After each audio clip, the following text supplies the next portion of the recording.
I'll call to order the Carroll County Commissioners' weekly meeting of December 4th. Would you join me with the pledge, please? I pledge allegiance to the flag of the United States of America and to the republic for which it stands, one nation, under God, indivisible, with liberty and justice for all.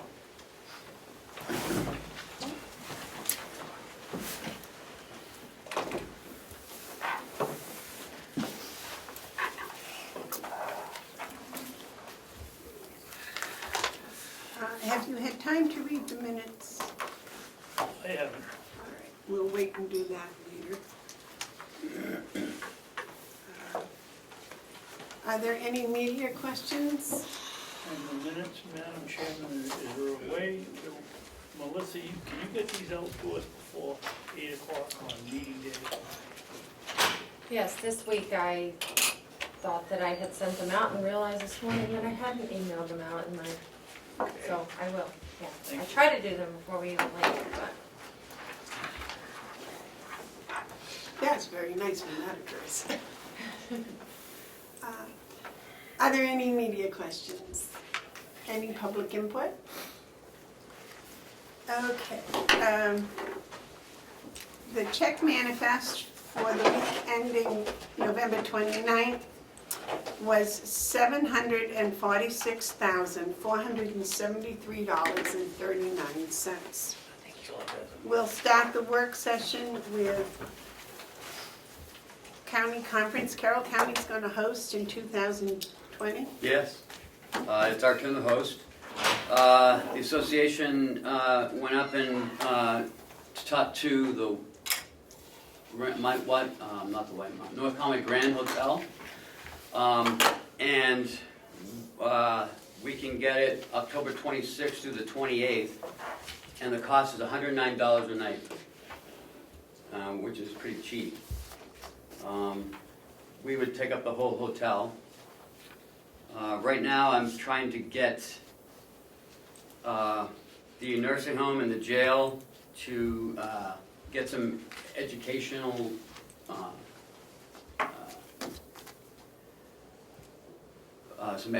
sessions planned, and we need to start thinking about what we want to provide for food. I wasn't impressed with this year's conference, as there was no bacon. So, Commissioner McCarthy pledged to make sure that we have bacon at the breakfast. Okay. So, there was a lack of planning from the last county who had it, so therefore the association had to plan everything. I think we should plan our conference up there.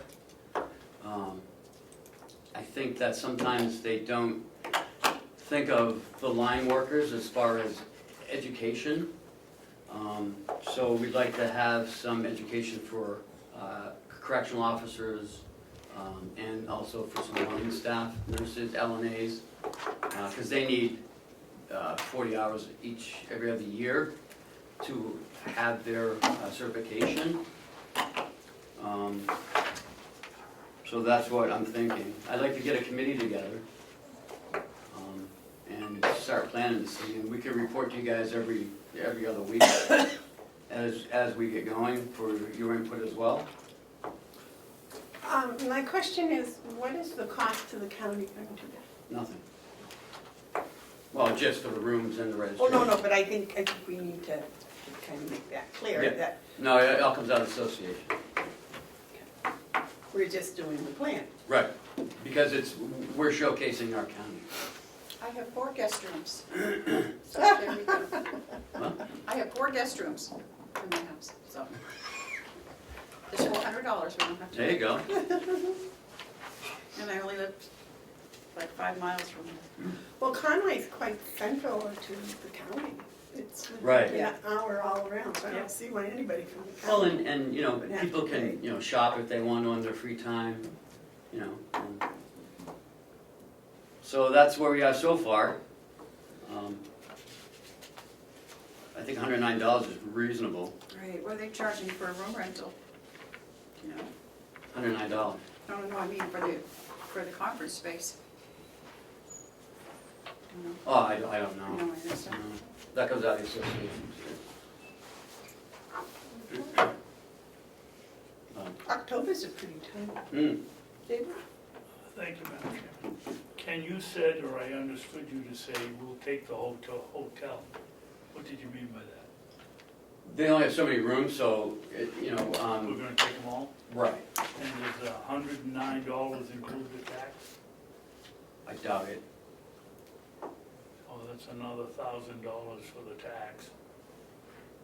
9%. Of $109 is $1,000? You said how many rooms, 100 rooms? You said we're taking the whole. We're not, all the counties is what I'm talking about. So for those 3 days, So we're not gonna get stuck with paying for the rooms and the tax. we're not paying for anything, it all comes out of the association. We don't pay a dime. Unless you want to spend Unless the we night. go, right, unless we go. Unless we there. go, okay. So, we're gonna start planning, some of the conference, educational pieces. So I'd like to put together, one person from every department to have, a good, well-rounded, program. Because I'm sure the registered deeds would like to have some sort of education piece, and I don't know if the county attorney, they've never gone, because they can never get away as far as, cases and stuff, but. That's close, huh? Mm. Is that something Bonnie should be involved in? Oh, yeah, yep. Yep. Anything else on that? No, I don't think so. Jason, do you have anything else on that? You want to add? No, the sooner we get on top of this, the easier it is. It should be fun, a lot of fun. I know my staff's excited, and I think it'd be great to showcase. I remember being at Merrimack years ago when Carroll County showcased it. It was done very well. Some of the vendors have been here before. The ones we deal with, like Securus and Oasis, are looking forward to sponsoring at least some big nights already. So we'll be able to give them the dates nice and early. So this is great. Okay. Next is the water tower capital reserve. Is there a Yeah. problem? Yep. Well, there isn't, I guess. So, last year we were unaware of the posting that's required for this, and this year Melissa did post it, just in case. She also sent me some RSAs that were questionable. So, I contacted DRA yesterday, or Monday, what's today, Wednesday? And I spoke with the supervisor of the DRA, and so under RSA 35, it's in your packet. We can establish a reserve under 35.1, and as you can see, it says any town, school district, village district, or county may raise or appropriate money for a capital reserve fund.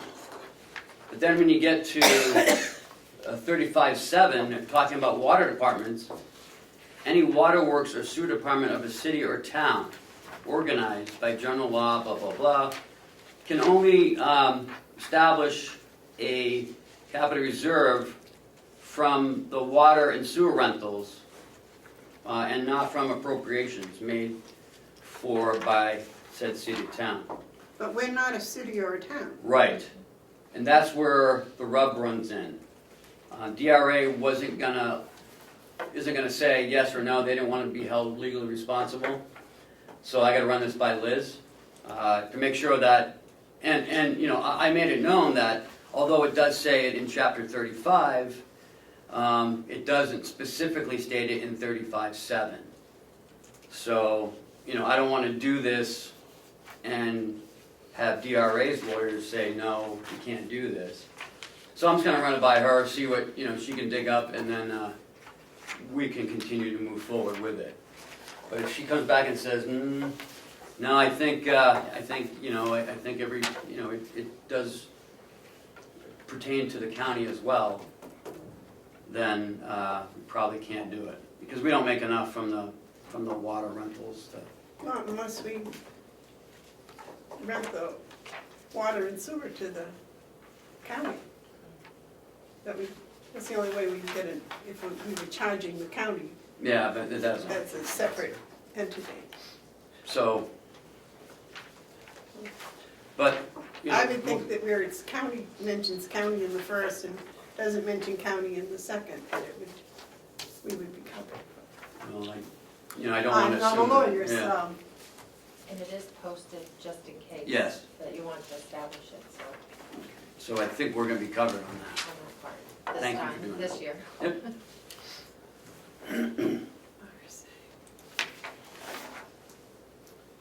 Okay, next is So- the DRA change? Yeah, DRA, in their infinite wisdom, and changed their entire website last year to help us upload all our MS forms through a new portal. We went through training. They also, in the same time, upgraded all their forms, all the MS forms. So where once the MS forms, MS 46 was due April 1st, is now due September 1st. And it used to have the 9 months on the form, and that's what the form that we were sending to all the city and towns and all the representatives who are in office at the time of the appropriations, or at the time of the vote of the appropriations. We talked to DRA about this. They don't know why they did it, but I know. But they did say that they're geared more to cities and towns and not so much counties. So when they did it, they never really got input from the counties, and they changed our forms. So all our forms now are due September 1st. So next year, so this year we used the MS 46 form like we did last year and put 9 months in, even though it said 12/31, because that's required by law. We didn't realize it until the last day when we were uploading the MS 46. And when Kathy was talking to them, that's when they said, oops. They did say that we should go into their helpline and make a suggestion to maybe relook at the MS forms for the counties. That was about all the help that they said that they could give us. So next year, I'm gonna have to send out the entire budget like we send out to the delegation, because that has the 9 months on it. It's gonna- December 1st, I'm sorry? on December 1st. Or, no, prior to December 1st, yeah. Because it was a little confusing this year. It's gonna cost us more money because it's a lot bigger, where the MS 46 forms is only 3 pages. This has 45 pages. It can't be emailed. No, it's gotta be mailed to the cities and towns, and to the Secretary of State's office. I did email it to the delegation though. I sent them the 46 and the regular budget. And the budget's also posted on the website, So it didn't need our signature. not till September 1st. Okay. Because I did not get that email. What email? You said you sent an email saying. Yeah, I sent 3 of them. I didn't get it either. Did you get it, David? Did you get the email saying that like I didn't need your signatures? No, I sent it along with the budget. Did you guys get the budget? No. I didn't get any of that. Well, I know I I don't sent it. remember getting it, Kenny. Well, I'll have to look at that again, but I know I sent it like 3 times.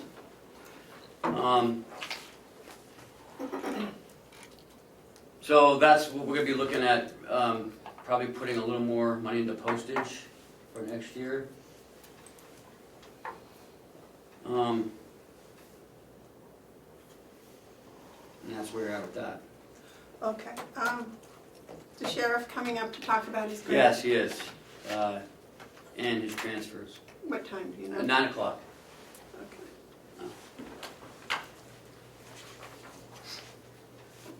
So next would be Hale's budget. Mhm.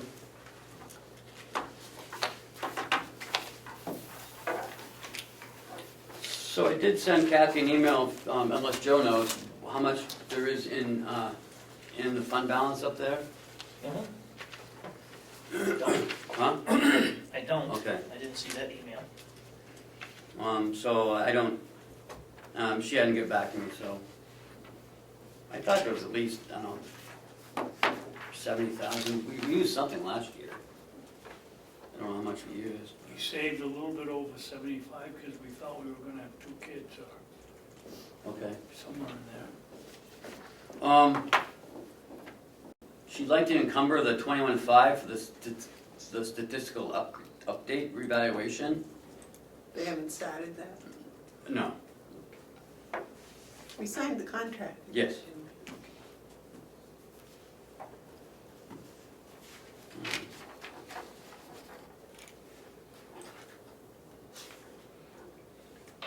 Isn't that education tuition figure wrong? I'm not sure.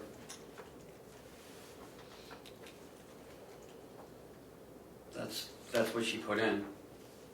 I mean, the invoices I got, I'm not, well, I handed them out to you already, but.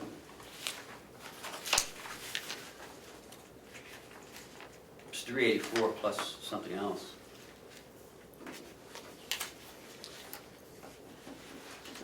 Well, I think that's 384 too much.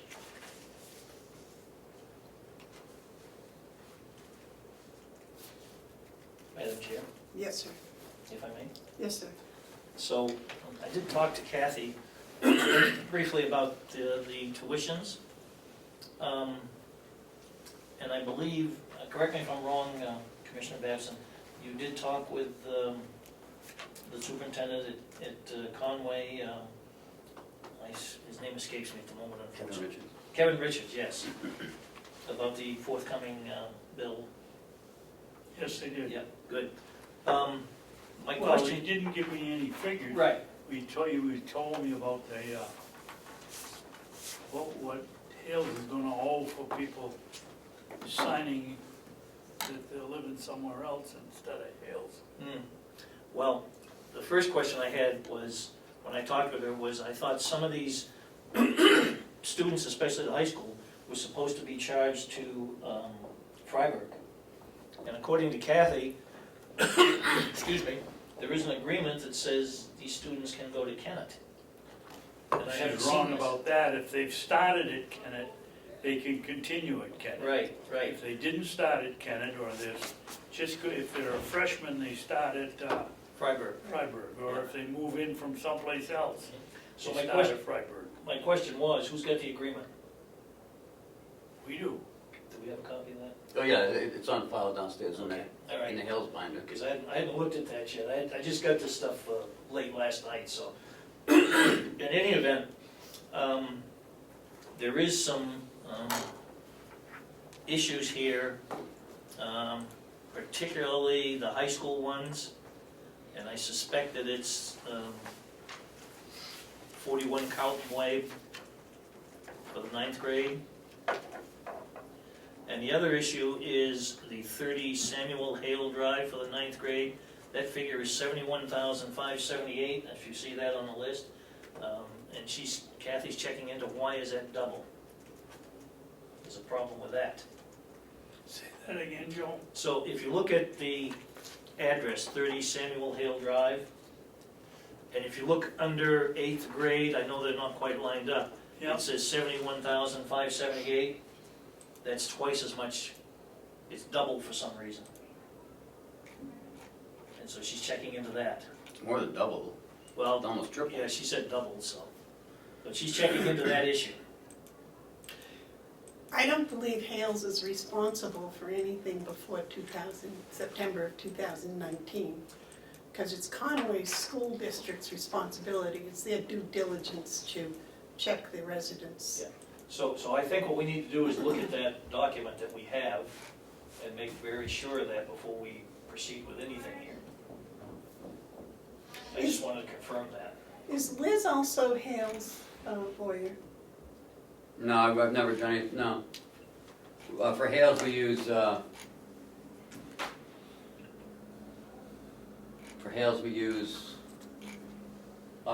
north there. For what? Hale, I for was reading legal, this. for legal, Oh, yeah, Fizell and. yeah. John Frizzell. Because I think that he will verify that Hales is not responsible for anything before September 2019. So I think we need to find that out fairly quickly. Well, we can't approve this budget until we know that. Agreed. Joe, did you, Yes, sir. Joe, did you notice on here that where it says 8th grade, all these prices are offset? The 8th grade is 71. Yes, That's what, we were just talking about that. yeah, they're not lined up in this And form for some so- reason. 7th grade is about, what, 28,000? It's what it, And then you just said it's triple or almost triple. right, And then it goes back down again? that's correct. And that's for 2018, Mhm. and our contract started in 2018. This person should be going to Kennett. Yeah, right? Freiburg. If you look at, Freiburg. if you look at the numbers at the very top, 16, 17, 17, 18, Yep. those first two columns that are not lined up are for those 2 years, or rather 4 years rather. Right, 16 so through 18. 2018, 2019 Yep, has a 9th grader at Kennett, yep, and they were supposed to start at Freiburg. understood, unless they're already at Kennett. No, correct? how could they, if 9th grade is starting school and they started in 2018 and they're in 9th grade, how could they already be in school? So it looks like that person went 7th grade and 8th grade to Conway. Yep. And so if they were already in Conway, I understood that they continued in Conway. No. I understand what you're If saying. they're in the high school. Yeah, okay. Well, it does say, if you read further over, move to Hales, November 23rd, 16, prorated 16 and 17. But again, I think we need to verify that contract. I want to make sure we see that. I'm not disagreeing with what the commissioners are saying. I believe what you're saying, but I'd like to have that contract in hand so I can read Well, it it's too. right downstairs where Yeah. you can see it. I will. And, check it. and the reason it's prorated is because these two girls were going to Florida with their parents from November to April, Mhm. and the school district didn't charge them. Right. So what's the situation with the grade school kids on the bottom one?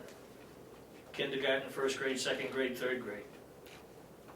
Well, I forgot to bring them in, but the two contracts, kindergarten and sixth are on my desk, we're gonna sign them today.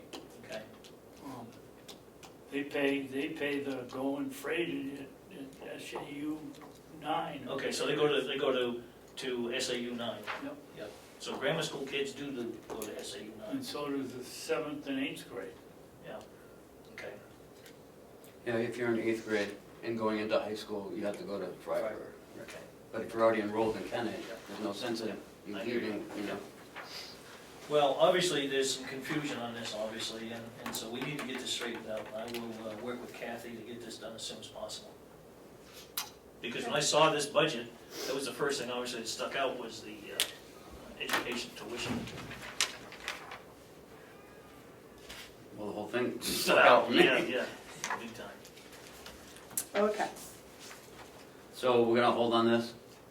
I would recommend you hold on it. That needs to be investigated. Do we have a deadline as to when that budget has to be approved? It has to be approved before April 1st, so by March 30th. But I, in keeping, if I may, Madam Chair, I'm Yes. sorry, in keeping with what we're trying to do with the county budget, I pushed Kathy to get this done because I want this done at the same time. Right.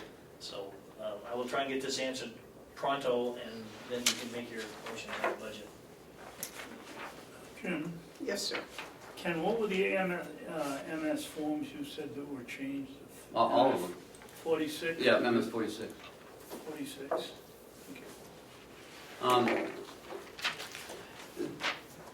This Hales budget doesn't go through subcommittee.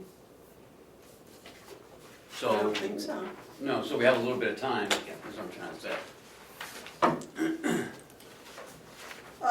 Okay, so, the graduates are coming at 9:45. Mm-hmm, The IDN report's at 10 a.m. mm-hmm. Madam Chair, if I may, Yes, sir. I'm sorry. This may or may not be the time to mention this, because this also has to do with Hales.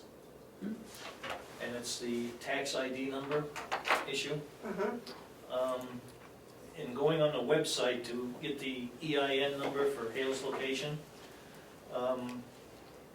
the IRS is requesting the responsible party provide their social security number to do this.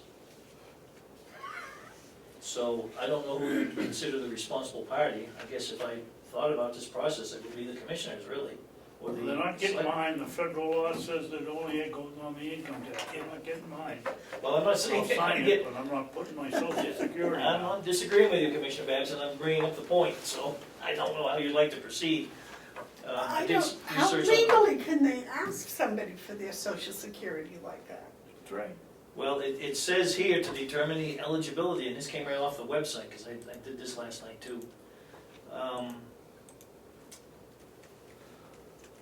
The responsible party is a person who ultimately owns or controls the entity or who exercises ultimate effective control over the entity. Unless the application is a government entity, the responsible party must be an individual, not an entity. Now, it says right there, unless it's a government entity, but I cannot find anywhere on the IRS website where you do something if it is a government entity, and this is a government entity.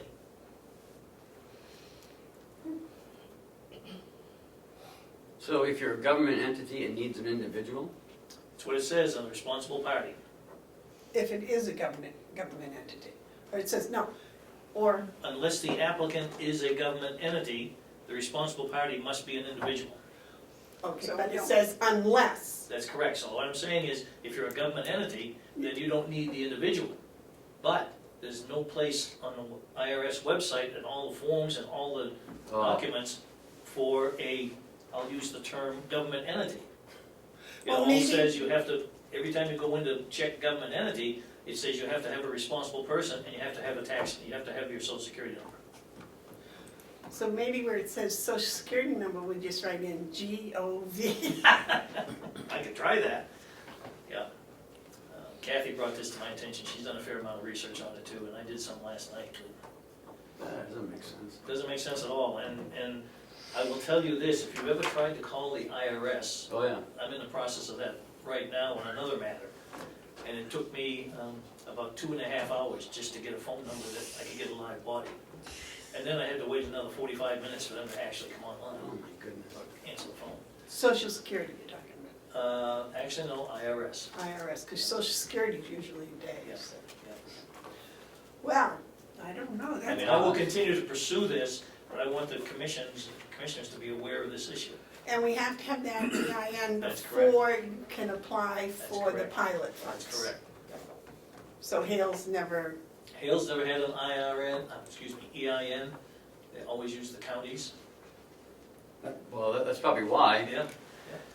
because no one wanted to give their security number. Well, anyway, it's one of those government quagmires that I may have to go to one of our elected representatives to get an answer for. good luck. David? I would suggest the first thing we do, if we, all of us have to sign it, all of us sign it, and none of us put down our social security number, and then see what happens. Just sign it all in zeros. No, I wouldn't even do that, Oh, I I'd just see. sign our names. This is done electronically, and it won't let you go to the next screen without that information in here. That's right, if you put in all zeros. Well, I guess that won't work. Trust me, I've looked at that avenue too, I thought of that. Okay. Yes, ma'am. Can't you print it off and then mail it in? No? I believe you can print it and mail it, but if I read the instructions correctly, and read the instructions, I've got 5 pages of instructions for a 2-page form.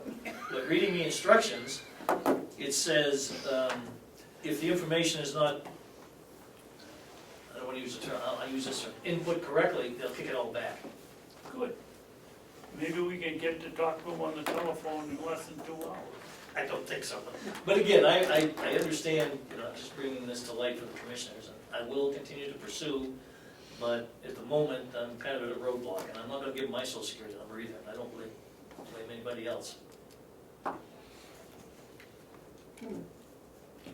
Well, I hate to say this, but maybe you ought to call the lady at the pilot place for the government and ask her what other towns that are, there are towns in Coas that get pilot money, that are, Actually, I should call, maybe somebody could talk to Lily and ask her how they did it. Did they no, provide because social? that's a town, that's different. I see, I'm They're at sorry. every day in them. Yeah. See, we want in Yeah, we're- unincorporated places, and I unincorporated. believe Coas has a couple of towns up there that are unincorporated. They got at least 13. But it all goes to the county, and the county hands it No, out. one of those towns gets their money direct, I talked to them.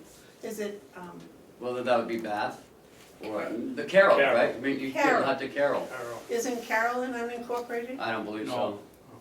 No. Oh, I'm sorry, I was wrong then, I thought it was. What? They have a police department. Yeah. Yeah, no, they're not. Well, So Looks like more we're to still follow, around. I'm sure. I'm not talking to her, that's If you have her confusing for number, me. I do have a number. yeah, I'd love to have that and the name, I will endeavor to do that. All right, okay, very good. Sheriff, you are here to visit us today? You wanna come up here?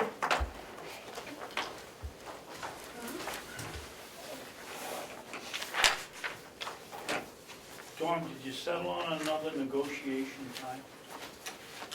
No. We have to put what we talked about together and submit it to you and the administrator to review. So these Did you see what the are government, copies. did you see what the governor said about contracts? This is the original.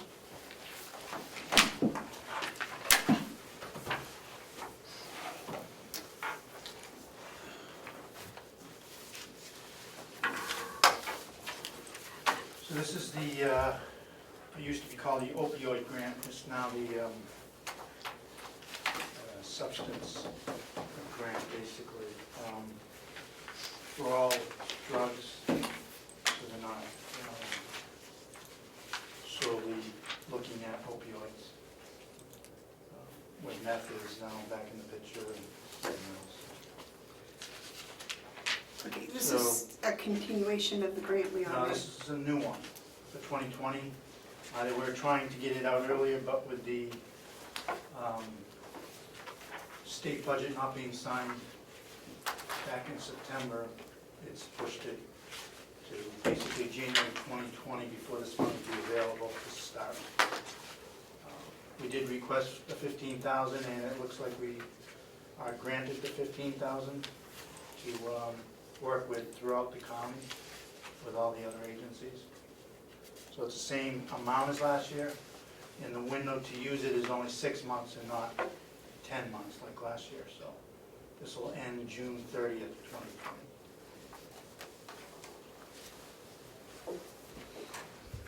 $2020?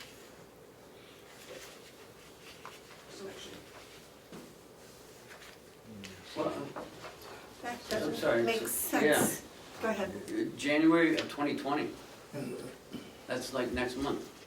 Yeah, that's when it starts, Oh, okay. June of 2020, is Oh, June, June 30th. Is when it ends. okay. That's it, Yeah, no, I don't. I heard January, that's why I questioned it. Okay. Thank you. So it has to be used within 6 months. Okay. And this hasn't gone to the grant review committee? There is no time for this to go to the grant review committee. This is the contract between you and the state. It requires your signatures and initials on every page.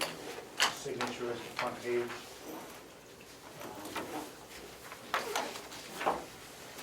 This has to, basically a application was processed, and that's what was approved to get to this point. And now this is waiting to go back with your signatures for the executive council and governor to sign off on. Well, the application didn't go through the grant review committee. No, again, there was no time, the timeframes are, you know, it was brought to you, the application, David? and to sign Yes. off on Dominic, for the people that are watching, could you briefly explain what this grant is for? This page here is nothing more than a reading test, that. Yeah, most of eye it is. test. I can't, It's basically, this is the third year we've applied and received this grant. this isn't the granite This is hammer. Granite Shield, basically. It used to be Granite Hammer, became Granite So this Shield, is the one we got $20,000 the 26, first year. yes, It got less the next year, 15. and now we're getting 15 this year, and the problem hasn't gotten any better. But Not your we- fault, we I'm not only blaming you, request- but we're spending money and Right. the results doesn't seem to be showing. Well, no, I mean, the work is being done and the significance is being shown that it's getting people and drugs off the street. Problem is, you get one off the street, two more sign up to sell.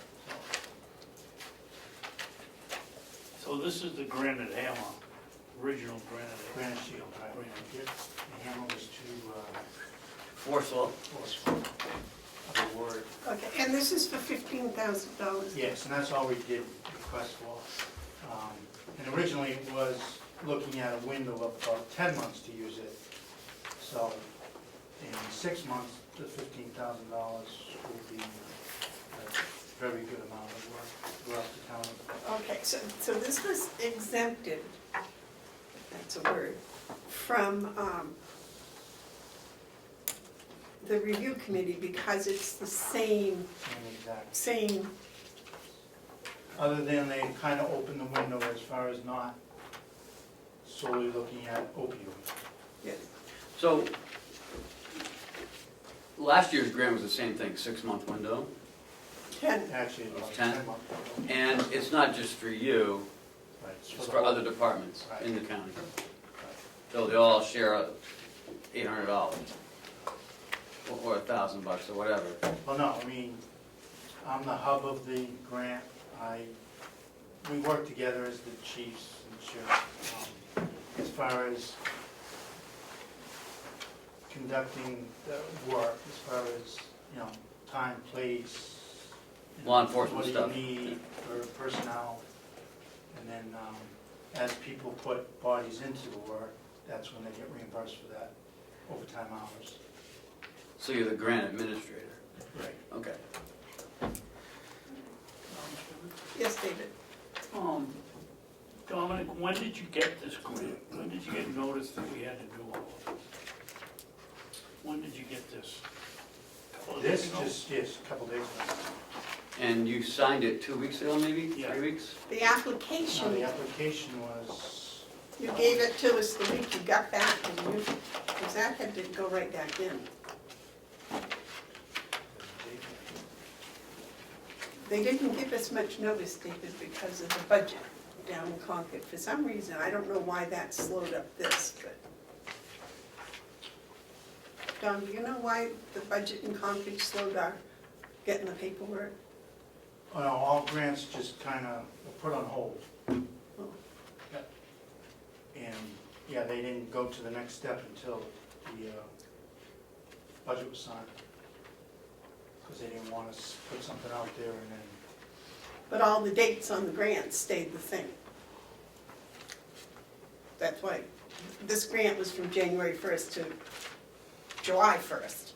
June 30th, right? Yeah, so, but just because the Orig- budget got signed late, the No, no, dates no. didn't change on No, this. originally it was gonna be, the money was gonna be available, they thought September, October, they were trying to push it out that quick. From last year's of ending June 30th. So that's why it's so tight. It was October 29th, we signed off on the application. Okay.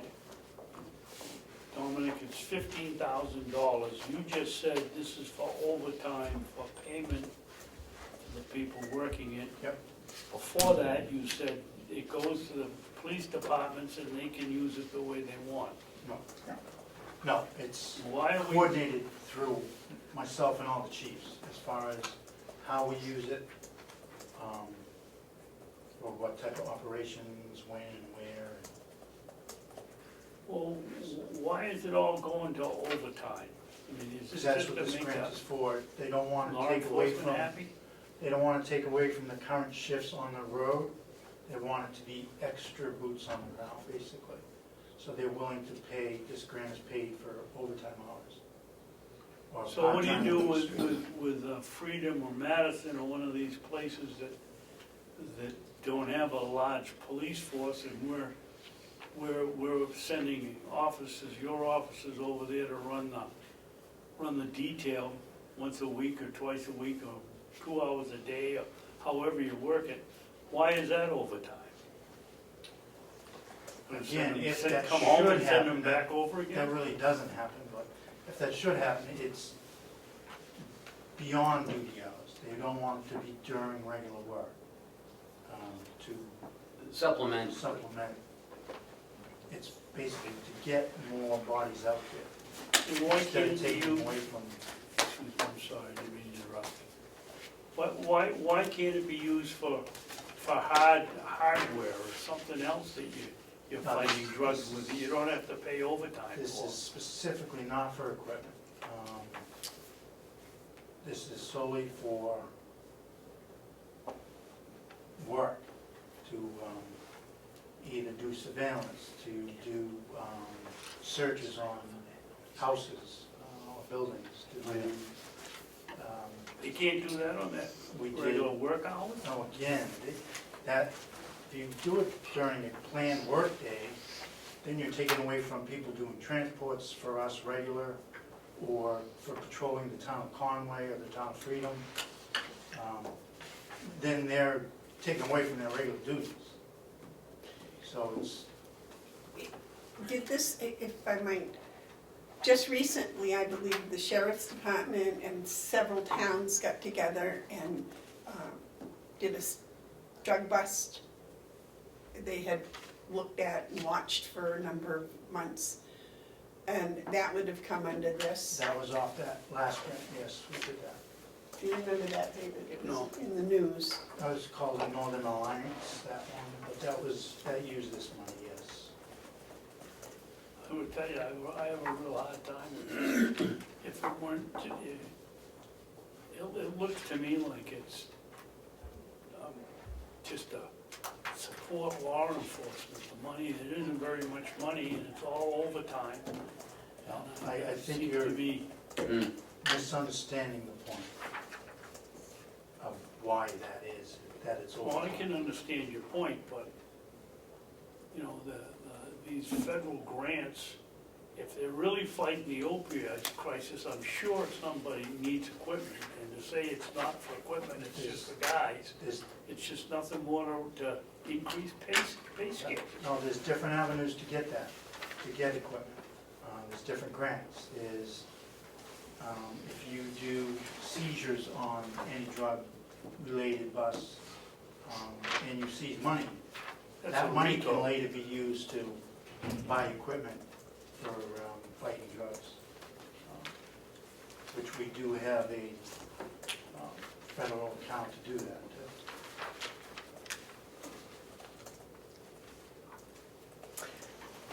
David, as a resident of Ossipee, would you want them to take the regular patrols that Ossipee has and pull one of them and say, no, we're gonna have you get involved with the sheriff's department and do this drug thing?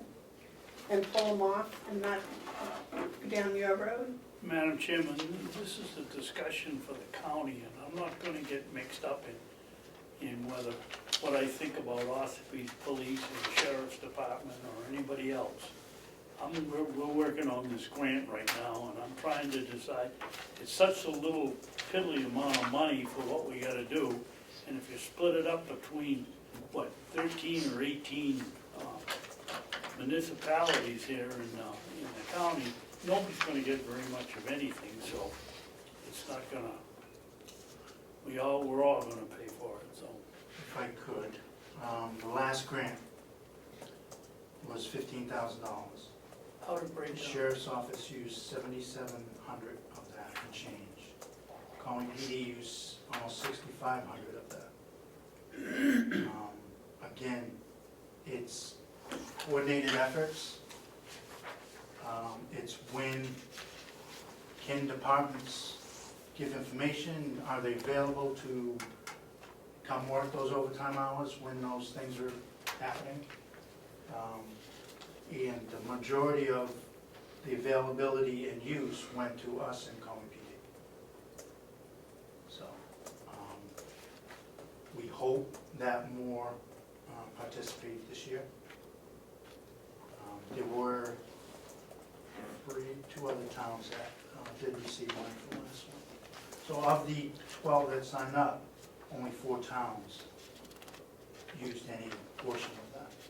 So it's not 500 here for everybody type of thing.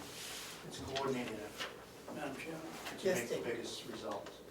did I understand you, Dominic, to say that 12 towns applied for this grant and only 2 Not that applied, asked for signed it? up to assist us on this grant. Oh, okay. Mutual agreements, basically, to work on this grant when and if needed. And again, that's So what's who happening. paid their overtime while they were working for you on this mutual aid thing? The whole thing, it doesn't make No. sense. Again, those are the ones that participated received reimbursement for their overtime. Okay. And what happened to the other 8? You said That they means were, that they the were other too. 8 did not participate, that needed a reimbursement. Doesn't say that they weren't available, it's just when the situation or the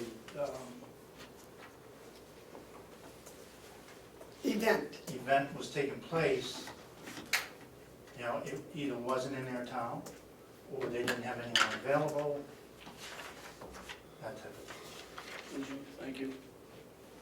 David, the point I was trying to make was, if he had to pull a person off of regular duty, then something wouldn't get done that normally would get done. By asking for someone that had already worked their hours, that wanted to do some overtime, it wasn't penalizing the town for removing it, or the people in it. That's why the overtime. I think I Again, they- understand. We all had to take special training to participate in this, if you wanted to work it.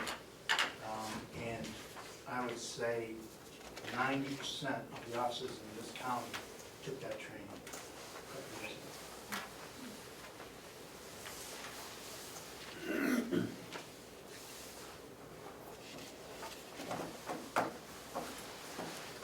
Any other questions? Any other questions, David? Oh. So I guess what we need is a motion to accept this agreement. And I believe all 3 commissioners have to sign this. Yes, there's 3 spots. Yes, And you said also initial all pages? yes, Yeah. and I have the original. So the first, We will need a notary, just so you know. the first thing we need is a motion to accept this. You want to make that motion, David? Oh, I'll make a motion that we accept the agreement for the grant of $15,000. I don't know what it's called, but is there a specific name?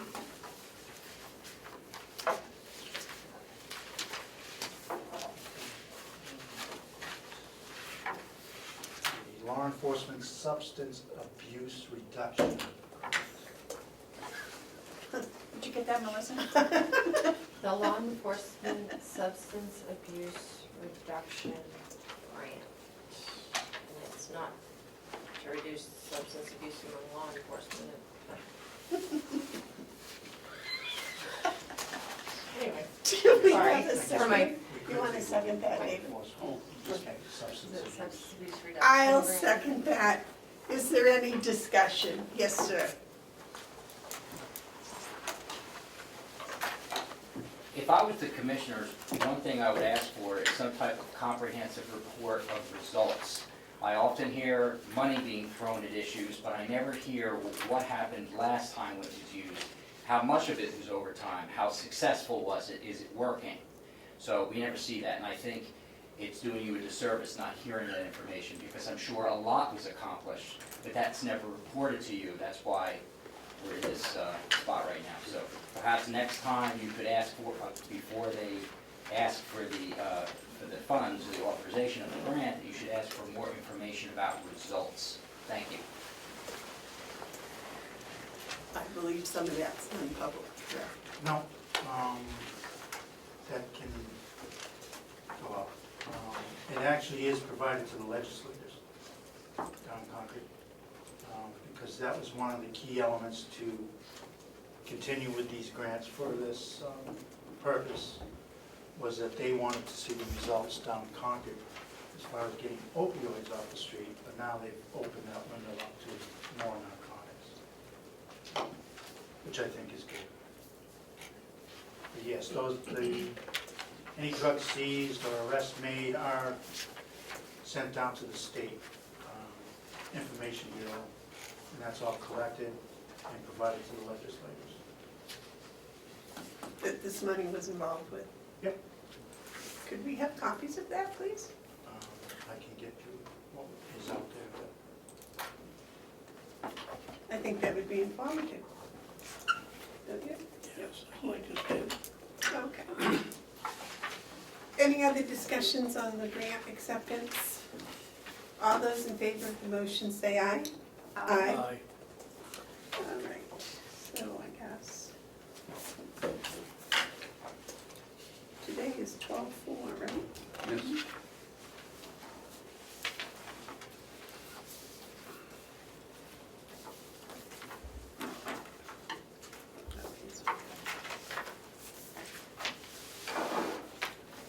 Okay, so we'll speed this up. Just wanna initial it.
Somebody gonna reimburse us for the ink, Don?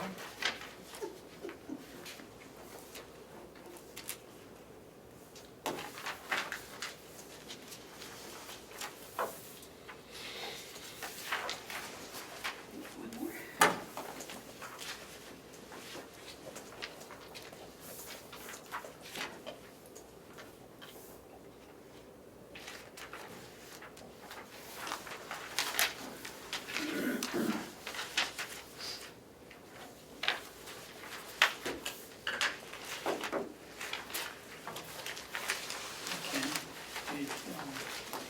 we'll put in another transfer to get. That's the other one. Right? I'm sorry?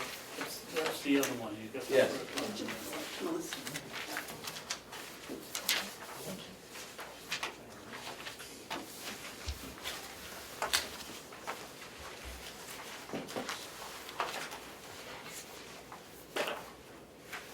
No?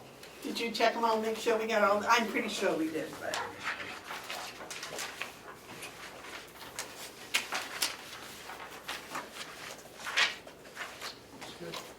All right, Thank you. thank you very much, sir. Transfers? We have to do your transfers. Yes, sir. I'm sorry to interrupt, Madam Chair, I just wanted to make a quick comment, if I might, about our illustrious sheriff and the fine job he does. This morning when I arrived, he was outside shoveling the walkway, and I think he deserves a thank you from the commissioners for helping out in times of snowstorms. Thank you very much, Tom. Yeah, This is snow you come down to blower. my house too. Snow blower only makes one path. It does. We have 3 transfers. Don't make his head bigger than Okay, and the first, that. Is number 33. The sheriff's asking to move $16,600 from his salaries into overtime. This will take him to the end of the year.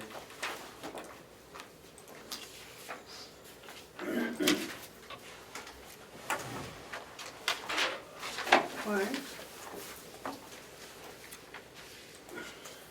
Why? The majority of that was for, we had 2 deputies leave this year, so we were shorthanded a bit. We do have one on special assignment, so overtime is used pretty regular. But we do receive it in revenue also. Okay, have you since replaced one of those deputies? Yes, we are down a 32-hour slot, which was Chief Deputy Young. It's now Deputy So are you looking to fill that? Young. That I will discuss during the budget process. Okay. Any questions? Yep. Yes, David? The individual is on, what did you call him, special detail? Special assignment. Special assignment? Does he work 40 hours at regular pay before he gets his overtime? Yes. He does? Okay, thank you.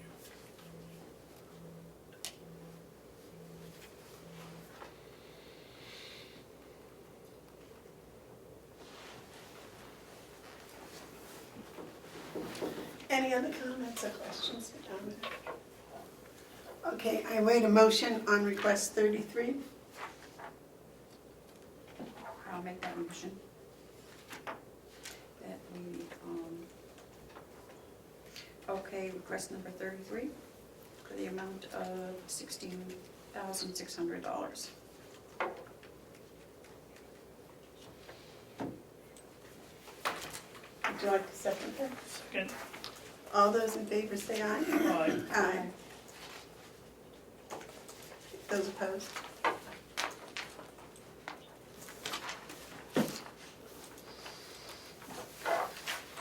Next, Next is 34. The sheriff's requesting to move $4,500 into Social Security from his deputy salary. This will take him to the end of the year.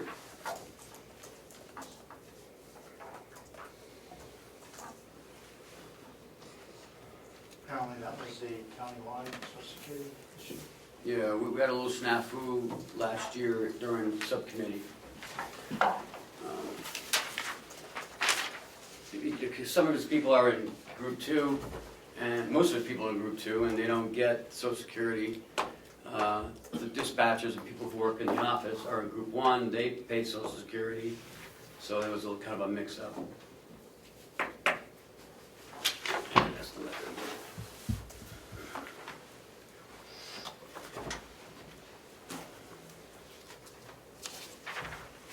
did you check to make sure that's not there this year? I've used the figures that I was given as far as what the social security percentages. Did you recheck the percentages? Based on the salary, that should be the number you have. All right. Is there any other questions about his transfer? No, Jerry? No, any questions? I'll wait a motion. Second. Yay! It's not just Terry. Not just me. Okay, Commissioner Bevard made the motion to accept request number 34. I'll second. Yes. I get nervous when my kids email me and they know I'm in a meeting. All those in favor say aye. Aye.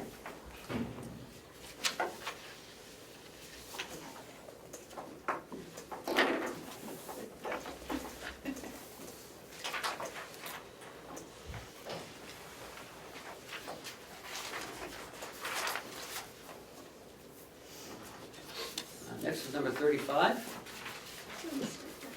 The sheriff's requesting $8,700 be moved from his dispatcher salary into his overtime line. This will take him to the end of the year.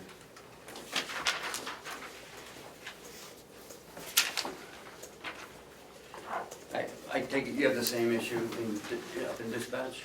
Now, the reason for dispatch is more of the bodies coming and going. We had 3 turnover in the last year. Seems to be a good group up there now. And actually, we just had one retire last week. He will stay on part-time, but we are looking to replace that full-time. Jim, Yes, sir. did we owe that individual any money when he left? And have we budgeted for it? Always budget for it. There's really no buyout in Carroll County, so usually not an issue. Okay. You want to repeat that last statement, Yeah, I don't please? understand what that means. So there's no buyouts like some towns have, so there's no pool of money that needs to go to a person, other than what is budgeted as far as holidays or sick vacation Okay. time. Right, okay. Some towns have Okay. exorbitant amounts. Have you advertised for that full-time dispatcher? It just happened, so it's the 5-day window in house is posted. It'll end this week. Somehow there's been a big confusion about that because that 5-day window and the 3-day someplace else, like on Indeed, those were consecutive at the same time. So you didn't have to do 5 days here and then 3 days outside. I don't go by that method, but Well, that's the policy. we have a 5-day contract window. So that's what I go by, and then, you know, But I think your contract has those consecutive also. it says nothing about outside. It's only concerns the in-house 5 posting. days and then 3. Because that's the county policy. I'll get you a copy of that. I have it. Oh, okay. Did you run that through our HR person? She has some They're great advertising. aware of the retirement, but yes. She has some great advertising with 0 cost or something that she does. I don't know. You'll have to talk to her about that. All right, I'll wait a motion on request number 35. And Okay, Commissioner Bevard made the motion, seconded by Commissioner Babson. All those in favor say aye. Aye. Those opposed? I'm lost. We're done.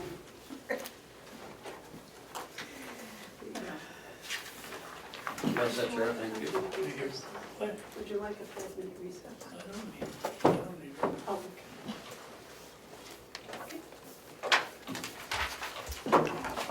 Did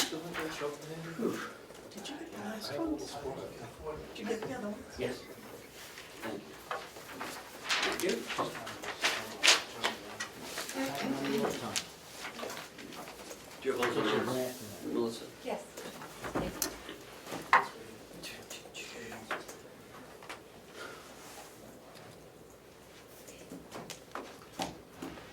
We got the graduates? Not yet.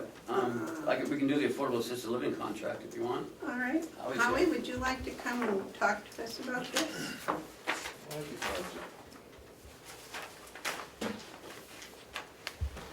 Excuse me. You got 2 too many books there for, Well, just in case you have questions, I want to be sure I have answers.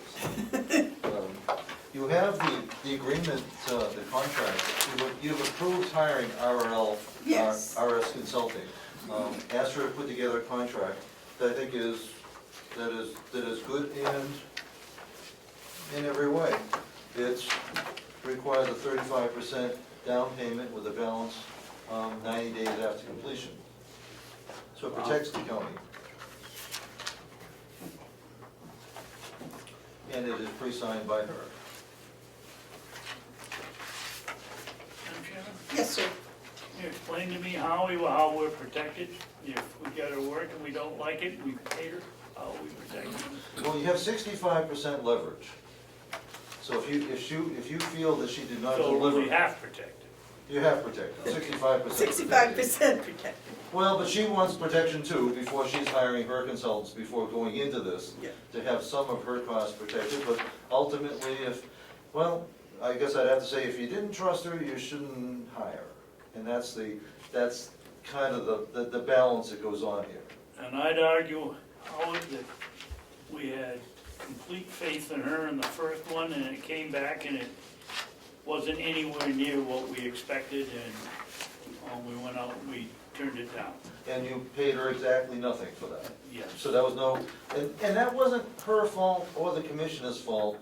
That was because we didn't have specific expectations. This time, we had not a request for qualifications, but a request for proposal, and we outlined exactly what the deliverables were. And she's agreed to each, which were very reasonable. So now we have something to measure against. She understands it, the commissioners understand it, so I'm not sure that she's gonna give you the answers that you might want or expect, but I'm sure she's gonna give you the answer to the questions that you've asked. Well, I don't care what her answers are, as long as they're well thought out, and that's why we're hiring her, to find out what the facts are. And you have And 65, I mean, the other one was just, how do we get more money from some other people? I could have done that one for $10,000. well, and I think the commissioners, made a prudent decision in backing away from that at that time. Would it be possible, not that it has to go into here, but for her to come and give us progress reports? She has agreed in the contract to do that twice. 2 presentations to the commissioners, which I assume will be at the commissioner's discretion for whether you want that at the beginning, the end, at the middle. That would be, I think that's your call. One would be at the end, I assume. Definitely, I think definitely the summary at the end. When you would like to meet her beforehand, that I think is up to you. Because I'm thinking once she gets started and she gets a sense as to what's going on, that maybe she should come in and tell us. So that if she's heading in a different direction than because not everybody reads the same sentence the same way. And she's prepared to do that. She's built into her contract two visits. Whether she would agree to more or not, I can't speak for her. Well, that's, the 2 visits I would assume in the contract were at the beginning and at the end. Certainly, I would assume the ends, whether you'd want it at the beginning. You've made it very clear to her what the expectations are. I think a progress report might, as you suggested, might be more valuable to the commissioners than a starting point. Okay? May I offer a phone conference instead of her coming all the way down here? Would that be, she can send a report, and then if you have Right. questions, we can ask questions. Yeah, I'd like to see the written type of Right. thing. David, question? Yes, I'm not satisfied with twice at all. Giving her $25,000 to do a job, I think Ken offered a very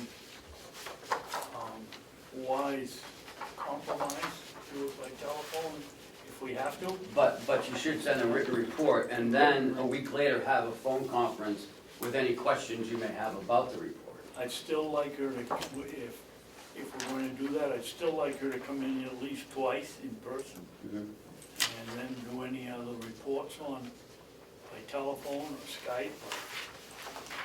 I think that's a good suggestion, Ken.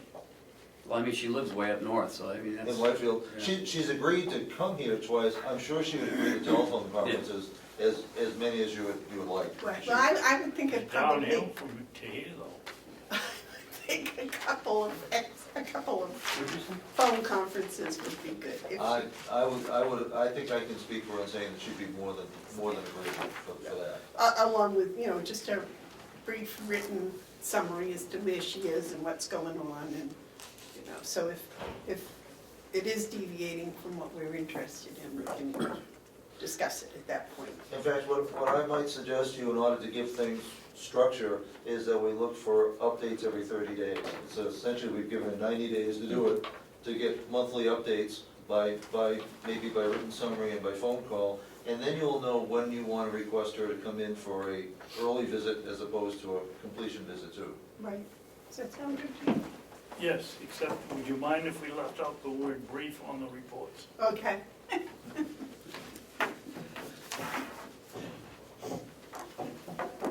All right, is there any other questions about the contract? All right, if not, I would wait a motion to sign it. I'll second it for discussion. You guys are all over the place today. No one made a motion yet. She just said I'd make a motion. Okay, I will make the motion that we sign the contract between RS Consulting LLC and the Carroll County Board of Commissioners for the professional consultant services to conduct an elderly services feasibility analysis for Carroll County. Now, is there a second? I apologize, I didn't let you finish your motion. Correct. Yes, for discussion. Okay. Please note that the second was for discussion. Yes, sir. Maybe we shouldn't say, I await a motion. I know, I will just rephrase. David, go ahead. Just to make it clear, what do we expect from her now? A report, 2 reports, Every 30 days. An update every 30 days, update every 30 days, and a full report, comprehensive report at completion.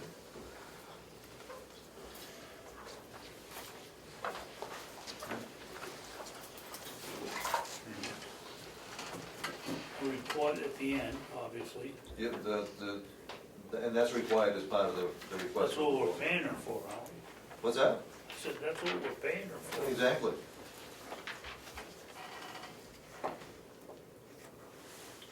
And that's a written, And update every 30 days. Is that by telephone or 2 visits, or what are we asking? a written report followed by a phone call. Every 30 days? Yes. Okay. Any questions?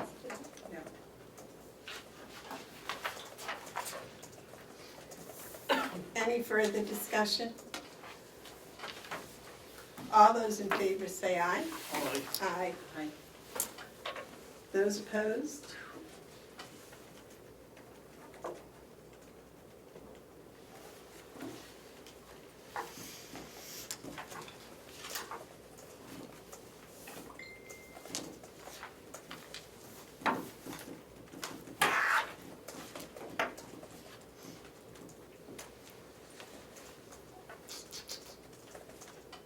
And all the graduates here. Pretty much. We don't have Alan from the kitchen, he's not able to do it today. He isn't Lindsay able to. can't, well, Lindsay can, she's working 9.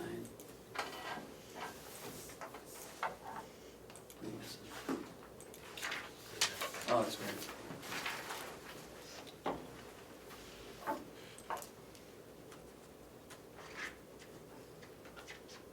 Alan, Lindsay, and who else is not here?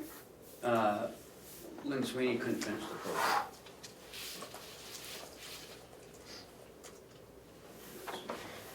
Yes.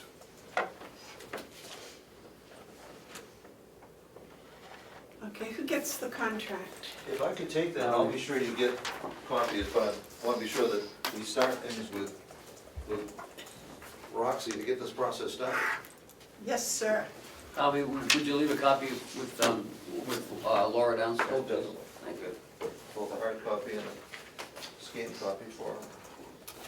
Okay, so who's doing the graduate presentation? Well, this is our third graduating class from the Carroll County Leadership Academy. And I sent you all the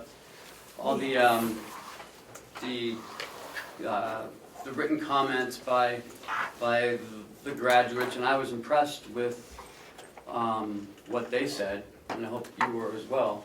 I think it's a great training. A great training module that we've created here, and I think they learn more about themselves than they do about anything else, and they also learn camaraderie. Also, they've probably never spoken to any other employee from the jail or the nursing home or this building, because they don't really interact with them. But I'm going to let them maybe tell you one thing from each of them, what they've learned, and what they, and we've also asked them what we want to do in the future. And it always comes down to the timing of the classes.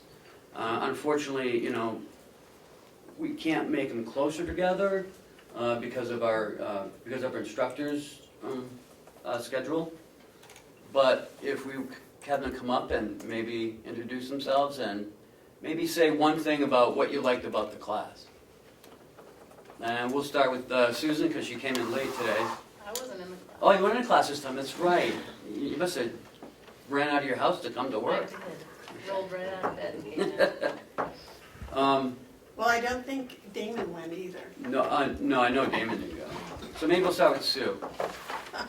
Hi, I'm Sue Dodier. I think what I liked most about the class is that you do get to sort of take a look at yourself. There are things that you learned years ago, and I think that you often just sort of not forget them, but don't maybe use them the most that you could. But I like the self-reflection. I like that a lot.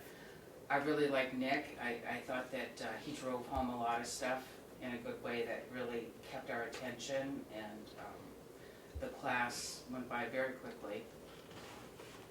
He was a good instructor. I like that. And also just having the opportunity to meet other people, you know, in the complex was nice as well. Well, thank you for your time.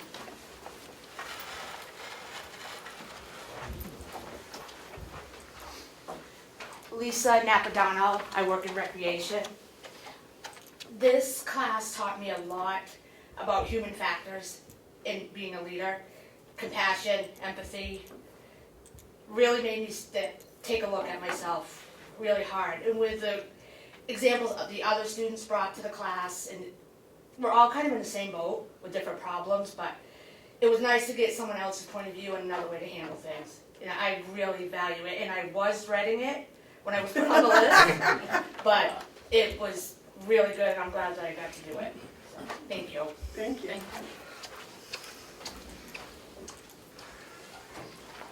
Hello, I'm Sergeant Patrick Murphy. I work at the Carroll County Department of Corrections. I just wanted to thank you all for the opportunity that you gave us all. It was a really great learning experience. One thing that I really liked most was finding a way to identify different leadership traits and finding which one most applies to your specific style of leadership. Nick was an incredible instructor. I think I learned a lot from him, and he just had a wealth of information that he could share with all of us. So again, thank you for that opportunity. Well, thank you for attending. Carrie Archambault, Environmental Services. I really enjoyed the class. Nick was a great speaker. A lot of the information that he pointed out and a lot of the things that he taught us were really useful. It did give you quite the sense of where you are and where you want to be and how to get there. And if you've completed a course before, which I had, gave me some new areas to work on, because I had completed the other ones. So, and I had done a DISC assessment in this class, and we had done just one in the class that you just chose your traits, but I had done one about 3 years ago, and mine had actually changed because I had improved in the areas that I wanted to. So, surprising to him that it had actually changed. He thought that was interesting, and so did I. Thank you very much, and I really hope you guys continue to do this class. Very useful. Very good. Progress. Sergeant Dustin Batchelor from the Carroll County Department of Corrections. I want to thank you for letting us take that class. It was extremely beneficial. One thing that I learned was how people interpret me, not just through what I tell them as far as direction, but email. Helped me learn what kind of supervisor I am, what kind of supervisor my peers are. And overall, it was great. Thank you. Thank you. Jason, could you speak a little bit about the class as well? Sure. And what you noticed in the jail? So this is second time or third time around we've been through the class. And I can tell you it's been helpful. We've sent now almost all of our sergeants, the major and lieutenant through the class. And a good example would be the lieutenant and the major are polar opposites. How they do things. Amazing, huh? Weird. But their relationship now has actually gotten a lot better. The lieutenant got to sit down with these sergeants now too, as they've gone through it, and their relationships, understanding each other, where they're coming from, is increased communication. We're not perfect, we're working on it. So for that, it's been great, and I've heard nothing but positive meeting other people from other places. Like we deal with the kitchen all the time, and nursing home, but sometimes you don't know what's going on behind the scenes. So a little empathy back and forth has been very helpful. I know dispatch can't be here, where we interact a lot with them, so that was nice to have their perspective, I assume, in the class as well. The hope is that we do continue, we're expanding to other departments. Only gotten positive feedback, and now on my staff I have people asking to go and want to continue to go, and we're working our way down through all the supervisors and eventually hopefully staff. So it's so far been very positive for us, and they come tell me that they've really enjoyed it. So thank you again for supporting me. Howie? We've had an equally positive experience at the nursing home. What we've tried to do is to nominate people for the academy that come from both experienced leaders and up-and-coming leaders, so that both groups can come to understand each other and learn from each other.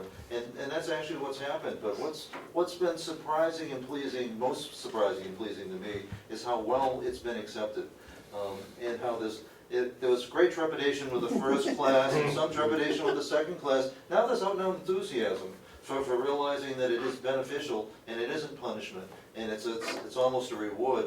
And so, you know, on behalf of staff, I want to thank the commissioners for their support of the program, because I think it's going to be the basis of a lot of great things going forward in the future. That we build, that we invest. Our biggest investment, our biggest asset, of course, are our people, and we need to invest in them. And this is a relatively modest, inexpensive way to do it, but it's bearing great fruit, great rewards. So thank you. Thank you.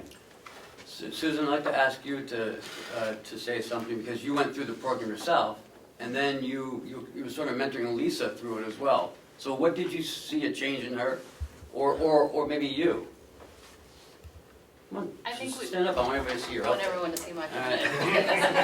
It is pajama day, by the way. This is not my normal work attire. I don't know, I think it helped us both kind of do a lot of inner reflection. I feel like Lisa and I already worked really well together. We kind of already achieved some of what the class might have helped us achieve if we weren't there yet, but I think It definitely helped us with a better working relationship. Yeah, we had a good one, but this one just made it even better. Yeah. Thank you. I think it should continue. And I think it's going to continue, right? I mean, do you guys see any reason why it not? It should? Well, I wanted to hear Bob. No, Bob hasn't gone through it yet. Well, nobody, one of his. Oh, his yes, employee okay, that's has. right. Bob, sorry. Bob Murray, Director of Maintenance. I think this is a fantastic program. I look forward to taking it myself. I've taken other supervisory and leadership programs through Primex, and this is very similar. I think we all get the benefit that is unique to Carroll County, and we're all learning leadership on the same level, the same platform. It certainly provides for a better, effective communication with your staff. It helps you to understand them better, and hopefully them to understand you better. Carrie is my right hand at the nursing home, and honestly, I couldn't do my job without her. We are polar opposites, but we work very well together, and understanding how each of us communicate and lead our staff is very important. We work very well together, and I think part of it has to do with the courses that we've taken. Help us reflect on who we are. I'm sorry, Bob. I'm sorry, I didn't see you. Well, I I just. I was hoping I could hide in the corner. So I guess we can't leave Lieutenant Baker out. Of course not. Come on, Mike. No, it's always good, just like I said before, and everybody said here, it's the communication piece and understanding how to communicate, not just to communicate is the biggest thing, because I communicate differently than the major communicates, than Sergeant Murphy and Sergeant Batchelor. We all have to learn the best way to communicate with each individual person. I think that this class kind of promotes that, and yes, you're a person, and this is how other people see, react, and communicate and listen to you and how you work. So increasing these classes is only going to benefit the county, and I'm looking forward to the next level of training if that ever comes to light. So thank you. Thank you. David, do you have a comment? Glad to hear that everybody seems to be getting something out of it. I think the reports that everybody writes at the end of the course are very helpful. And I hope you continue to use whatever you've learned. Okay. Yeah, I would just like to congratulate you all for continuing that, and it seems like you're all very happy and excited about doing it, and I'm glad that you feel that you've gotten something out of it, because being in management myself and making people take classes, a lot of them say, I didn't learn anything, or that was stupid, or so it's great to hear that you really are enjoying it and getting something out of it. So I applaud all of you for taking it and learning. Thank you. And I must say, as a teacher, I think it's wonderful that you're all invested in learning more, regardless of what the subject is. Of course, when it comes to learning about yourself, I think it's wonderful. But what I heard and what I really appreciate is you're learning about how other people think and feel and react. And I know as a teacher, that's all we ever heard was over and over and over again, was to always stop and ask yourself quietly, what is the student seeing?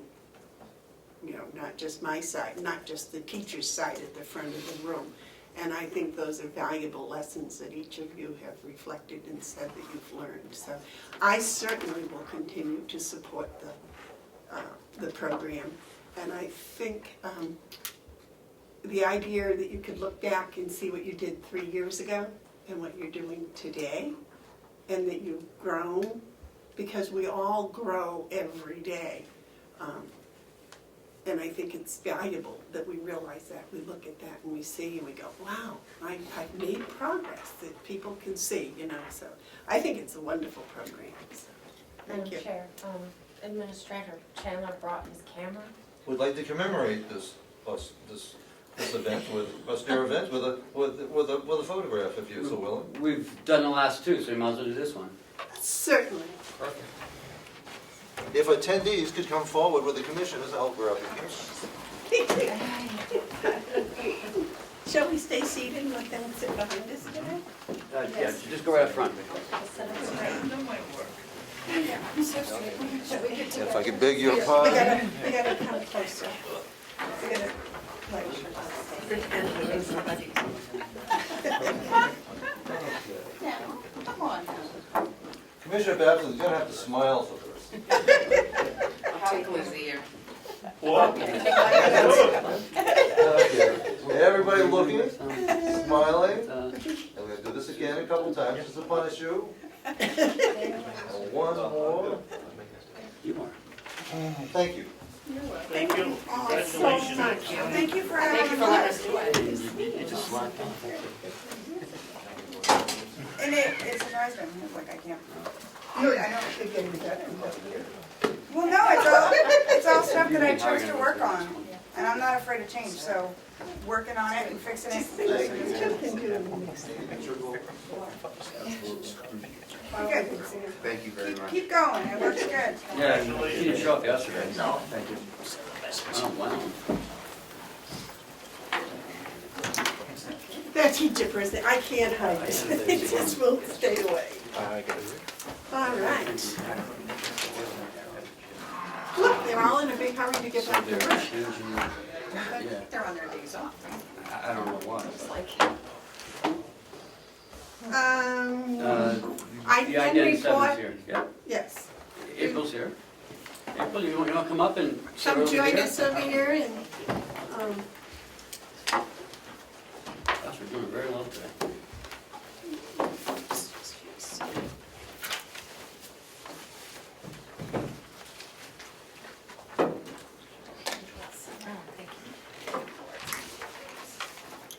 Just pass them down if you want to.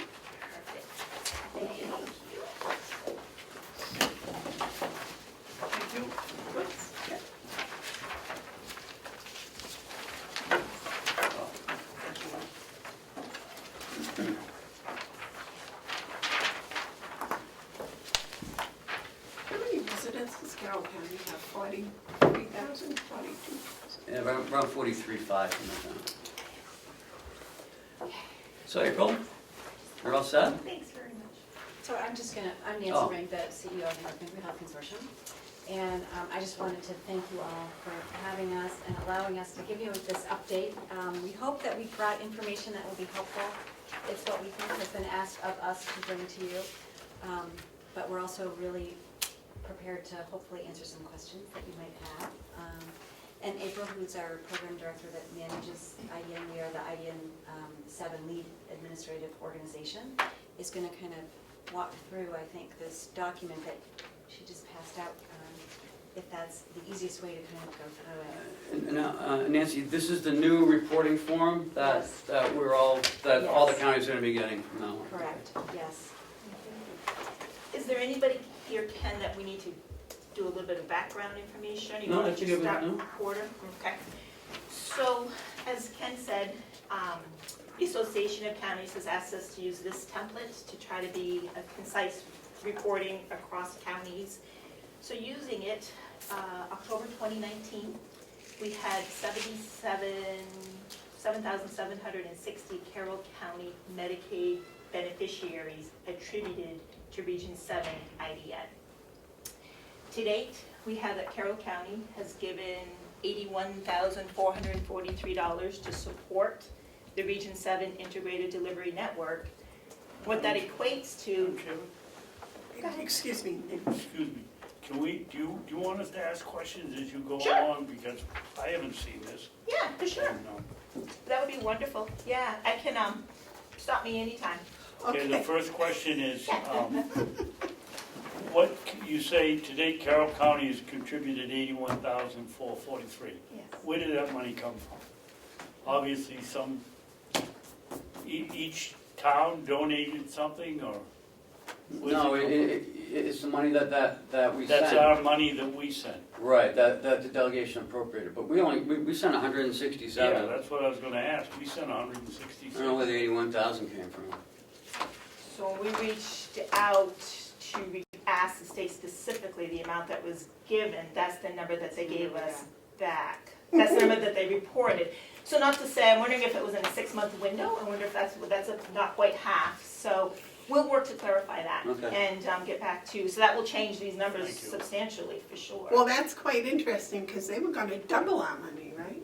Right, yeah, we sent the 167 and they were gonna Double it, not half Well, it. it was gonna be matched, matched. yeah. So when I think back, and then I'm saying this without any numbers in front of me, but when we started this venture last year, and they were asking for 50% of the pro share payment, that was roughly the 167 or 66 and change. At some point, Commissioner Myers came back and asked for 30% instead of the 50%. Right, but the 30 was 167.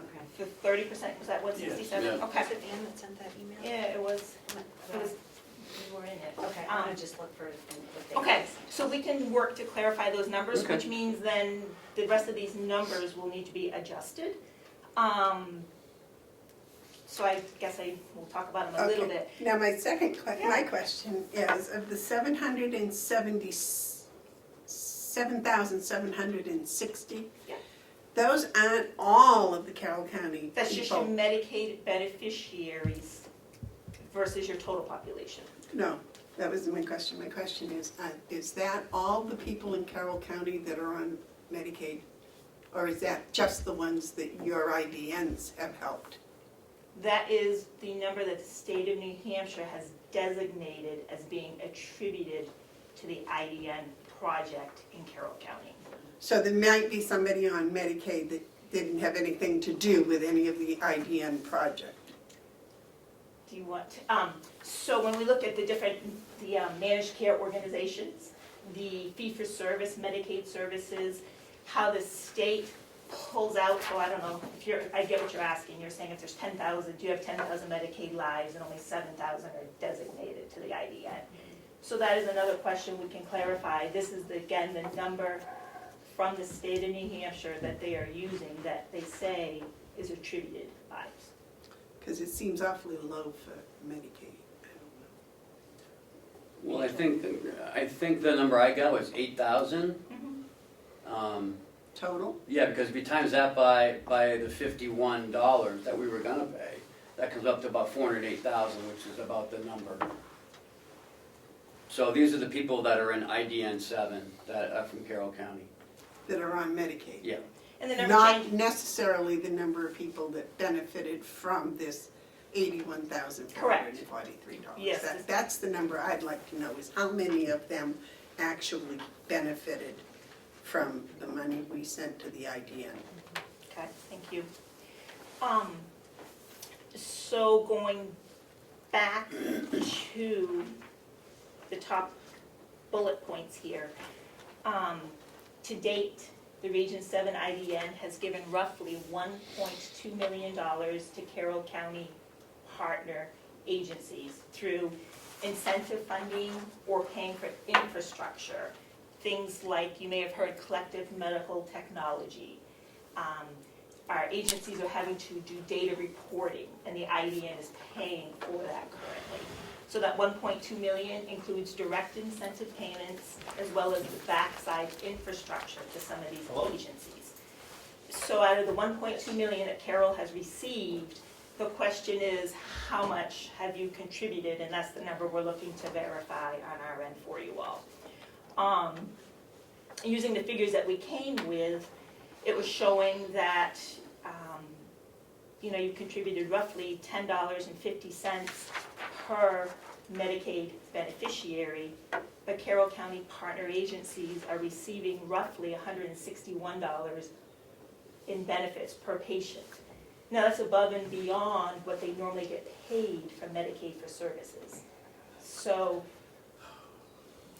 go ahead. Now, does this has nothing to do with the BEAS, right? Correct.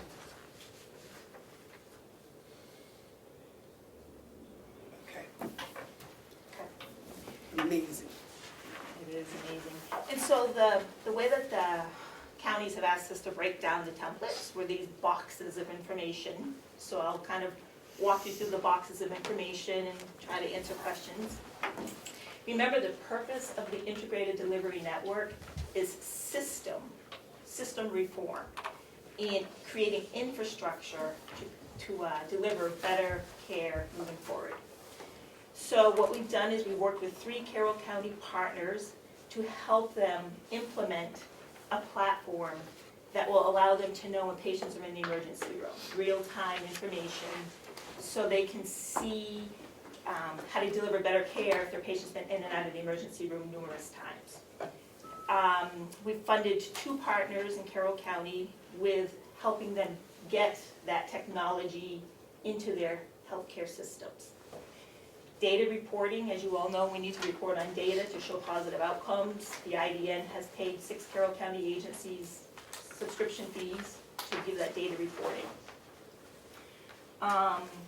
Jason is here, so he can probably talk a little bit more about the Carroll County Corrections, but we have, so far, the IDN has given Carroll County Corrections roughly $102,000 to implement critical time intervention. Corrections uses it in their trust program.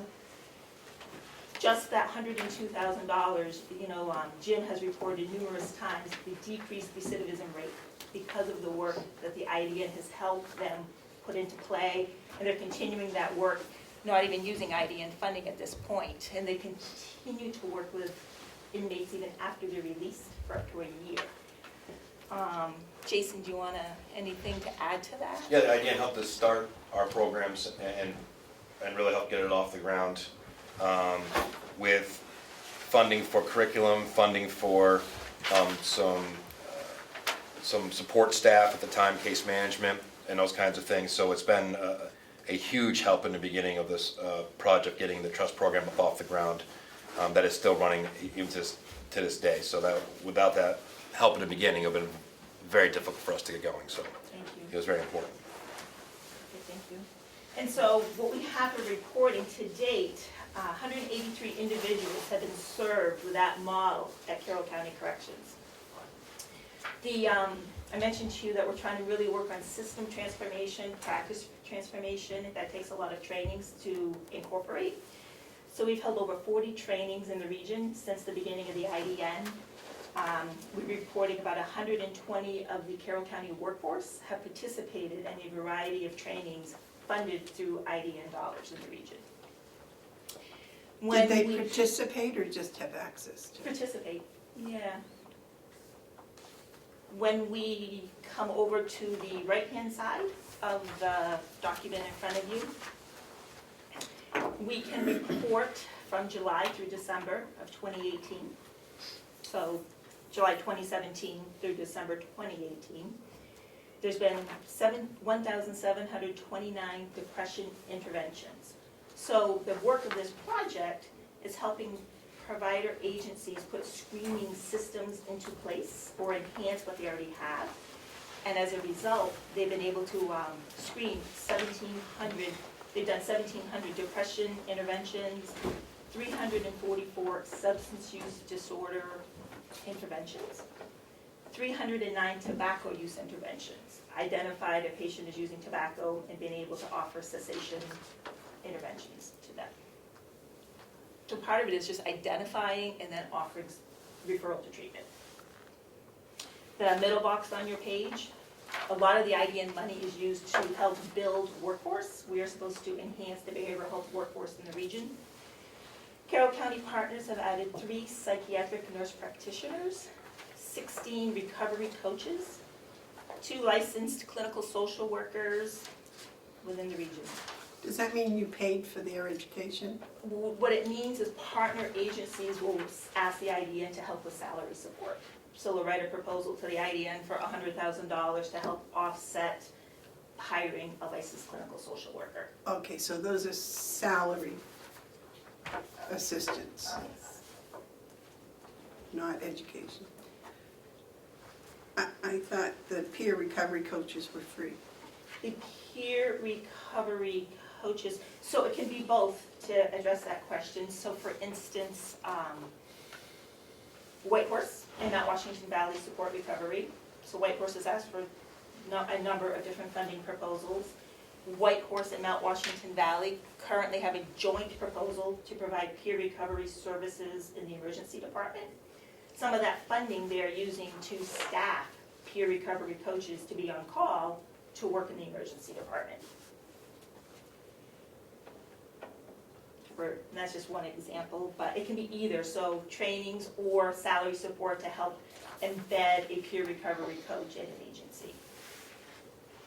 IDN 7 infrastructure funding, a lot of the work to change practice transformation, it's really working on the fine details of an agency, workflows and protocols to make sure if a patient is screened that all the necessary services are offered and that they get those services. So there's been a lot of workflow and protocol development between agencies, so as a patient goes from agency to agency, they don't fall through the cracks. And formalize workflows and protocols between agencies, which is wonderful. Who does that? So we, the partners, work on them. We have staff at our agency as part of the infrastructure to help agencies create those workflows and protocols. So we create templates, and then partner agencies can adapt to those templates to meet the needs of their agency. We try to do quite a few meetings as well to bring partners together, to give them that time to talk. What's working, what's not working, how can we improve communications between agencies? So some of the trainings I mentioned before have been that type of training to bring everyone together to develop those pieces. We've sent plenty of our people over to the trainings, so it's been helpful because they're basically no cost. So. You know, the IDN funding is able to support it, support the facility, support the trainers, that type of thing. There has been an expansion of medication assisted treatment in the region as a result of IDN funding. Agencies have been able to embed MAT. And this whole enhanced care coordination, you see here Carroll County partners have served over 180 individuals with true enhanced care coordination, which far exceeded the region's goal of only 45. So meaning above and beyond care coordination, it's the most complex, medically complex patients that have high risk, high needs, social determinants of health, transportation, housing, really trying to connect the dots for those patients to get the needs, treatment that they need. IDN 7 highlights, I already spoke a little bit about the corrections, and Jason added a bit to that as well. Before I dive back on the other side, are there questions on the front side that I can address?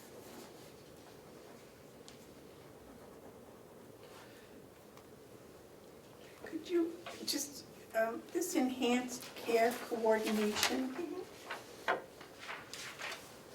So out of the 7,700 people you handled, 180 requested this, or required this enhanced. So there's no but yet for all the other patients, you coordinate between the different. Yeah, so the enhanced coordination number, so two things to remember as far as the numbers. The numbers we report are what our partners report to us, and not all partners can report at the same level, so we work on that to try to figure out how to get partners the infrastructure to report to us. And enhanced care coordination, you can have a partner doing day-to-day care coordination that would not rise to the level of the enhanced care coordination, high risk, high need, more time-intensive people. So reality is 180 is very well could be on the low side. It's just what we have been able to say, Huggins Hospital, how many high-risk, medically complex patients are you working with in a time period? They tell us 45 patients this particular reporting period. That is aggregated along with White Mountain Community Health Center and helps to feed that 180 number that you're seeing in front of you. From some of that technology money you're putting together is to be able to report these things in a way that ease away and meets HIPAA, meets everything else, because there's a lot of things that go along with it. So they've been trying to work with the partners, including us. There's a lot of laws around this stuff, and some of the reporting, if it's done correctly, would help with this. Right now, it's just a lot of barriers that they're trying to work on. It is, and to get the systems in place, as well as staffing. Even with technology, it still takes staff time to pull some of this information, and that's what the IDN is trying to help with, is to offset some of that staff time, to be able to pull out reporting information so we know how many patients we're really helping. On the end of it, if you think about even helping a handful of high-risk patients, connecting the dots and the dollars saved even from a small amount of patients, it's, it is pretty instrumental. So when you start even seeing 180 patients, it's pretty significant when you think about how many times that patient ends up in the emergency room or is without a home, that type of thing. So, does that help to answer your question a little bit? Yes, but my confusion is BEAS is supposed to be doing this also. And that's, I'm wondering if it's some duplication of services or you're doing services BEAS isn't doing or how that's working. Because some of the agencies that are part of the IDN are also employed by the BEAS. And that's my question, is how much of this is overlap and how much of it is separate? And I wonder about the population that they serve, if it's a different population. Is it more the Medicare population? No. It's the Medicaid population? And is it, so I don't know the answer to that. That was my first thought was, and are they looking at people who have different kinds of, this is around, primarily the IDN is looking at integrating primary care services with behavioral health and mental health and substance use disorder services. So I don't know if they are looking at a different population with different needs. That would be one of my thoughts, but I don't know the exact answer to that. Because I don't know what their program exactly targets. Well, I think you're probably part of the majority because I don't think many of us really know what their program all involves. Yeah. We've tried and learned, but Yeah.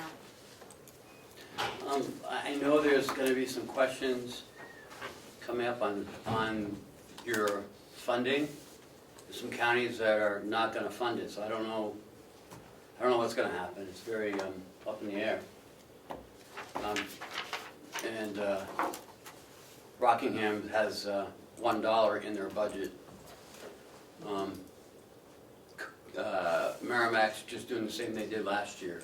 Coas is waiting to see what everyone else is gonna do. We're only doing 167. So I don't know what's gonna happen. David, you better comment. I have a question. While we're talking about funding, or Ken's talking about funding, one of the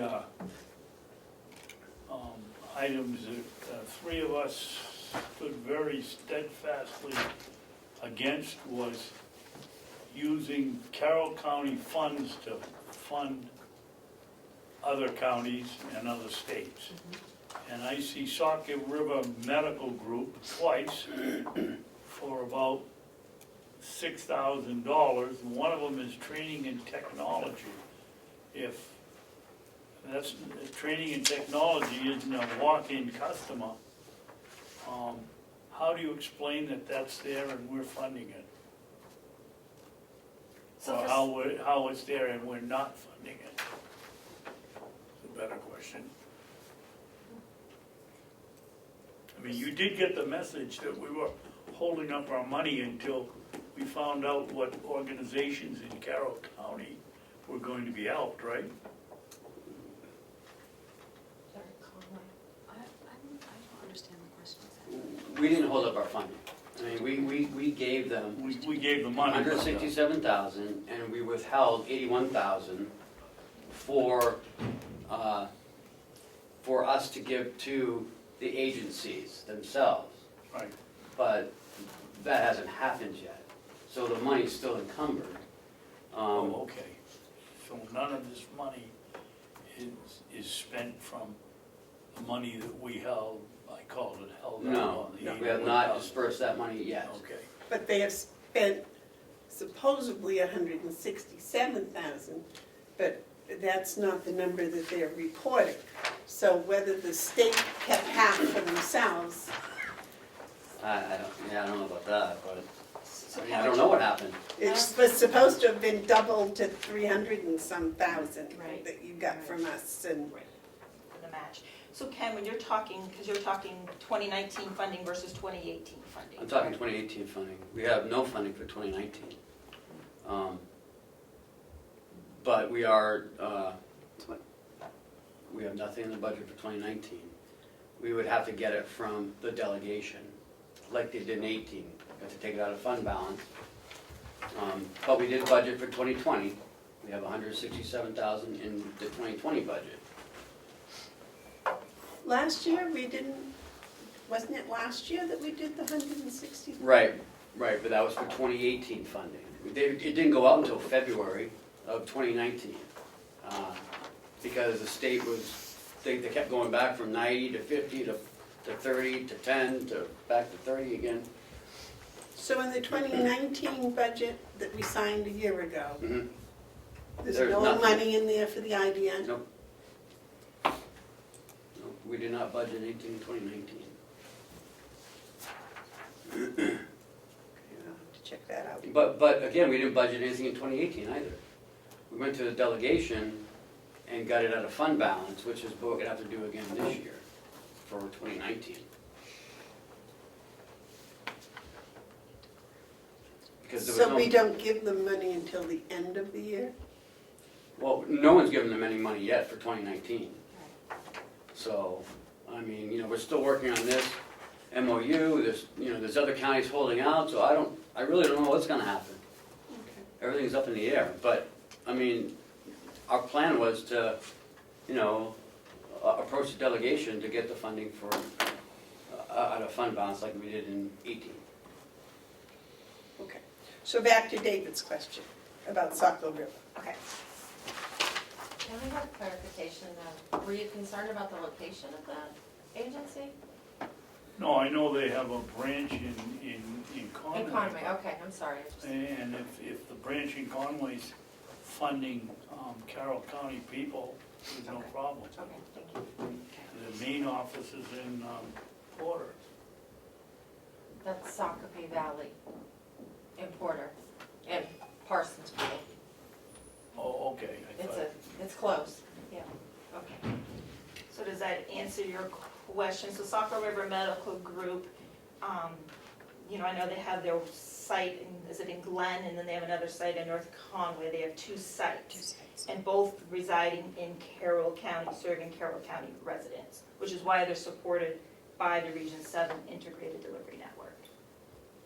So they're not sending any of their patients from Maine to, So to answer the main question, I know that Ken mentioned it, I've seen it in watching some of your meetings and things. So we did reach out to our Carroll County IDM partners to ask, a very quick turnaround, how many Maine residents they're serving versus Carroll County residents to try to address that question.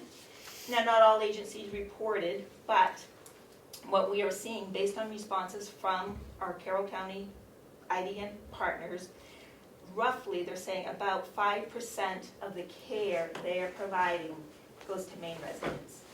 So it's not a significant amount of services for Maine residents. Huggins specifically was even less than 1% of the visits. White Mountain Community Health, so a little closer to the Maine border, they're about 15%, but still not a significant amount of Maine residents using their services. but our stipulation was money, the 81,000 would go to Carroll County residents or Carroll County service providers that serviced only Carroll County residents. We had many discussions on this, right? I don't know what the actual motion was. I know we withheld the money for the agencies to pay them like we do an outside agency. I don't know if there's any stipulation, I don't know how we could do that to only subsidize the Carroll County people other than Maine. I mean, we hold Maine inmates in our facility. They may commit the crime in Carroll County, but they're in our facility, but they may live in Maine. Right? Yeah, so, I mean, That's not quite the same analogy. well, we're still providing service, right? Yeah. So these are the only nonprofits that you support? So we have numerous, IDN 7 has 38 partners across the region, so that's Comeau, Carroll, Northern Grafton. The Blue Box are partners in Carroll County who have requested IDN funding to do work. So that's not to say it's the only partner that we work with. And oftentimes, I don't know, Central VNA, Home Health Hospice, or some of the, one of the hospice agencies. You know, they work with all the other supporting Huggins and Memorial. They may not ask for IDN funding directly, but they're working with IDN partners. Maybe a good way of thinking about it. I'm trying to think of other Carroll County partners, but that's just, Children Unlimited, I Yeah. think the Memorial The Memorial- Collaborative is a good example of that, where organizations that they work with that are part of the IDM but don't get direct funds, but are part of the systems they're building for these services. So can I ask you a question on the VNA hospice? Are they part of you? I mean, do they get funding from you? so you have two agencies in the region. So one does through the Memorial Collaborative Okay. proposal. Memorial is working with the Visiting Nurse Home Care and Hospice versus Central VNA. Yeah. And so Central VNA, they're part of the IDN, they get our minutes, they get our notes and things. They have not requested funding directly versus the Visiting Nurse Home Care and Hospice is part of the Memorial Collaborative. So they ask for, Memorial is the fiduciary agent of that work, and then they funnel the funding to Children Unlimited, the VNA, and they also work with SACO. So that's where the VAS would do the duplication, because VAS does the visiting nurses and hospice, home health. We'll have to get this month's disc and download it Oh, no. and look at it and see just who's still working for VEAS and, Yeah, I wonder if they have an age limit that they work with. no. I don't think so, because they also do brain injury, Yeah, Crotchet Mountain, stuff like that, Yeah. the one in Portsmouth. yeah. Adults, what is it, Bureau of Yeah. Elderly and Adult Adult Services. Services. And they, Crotchet Mountain, they work. Yeah. in Crotchet. I mean, this is a step in the right direction, I think. Yeah.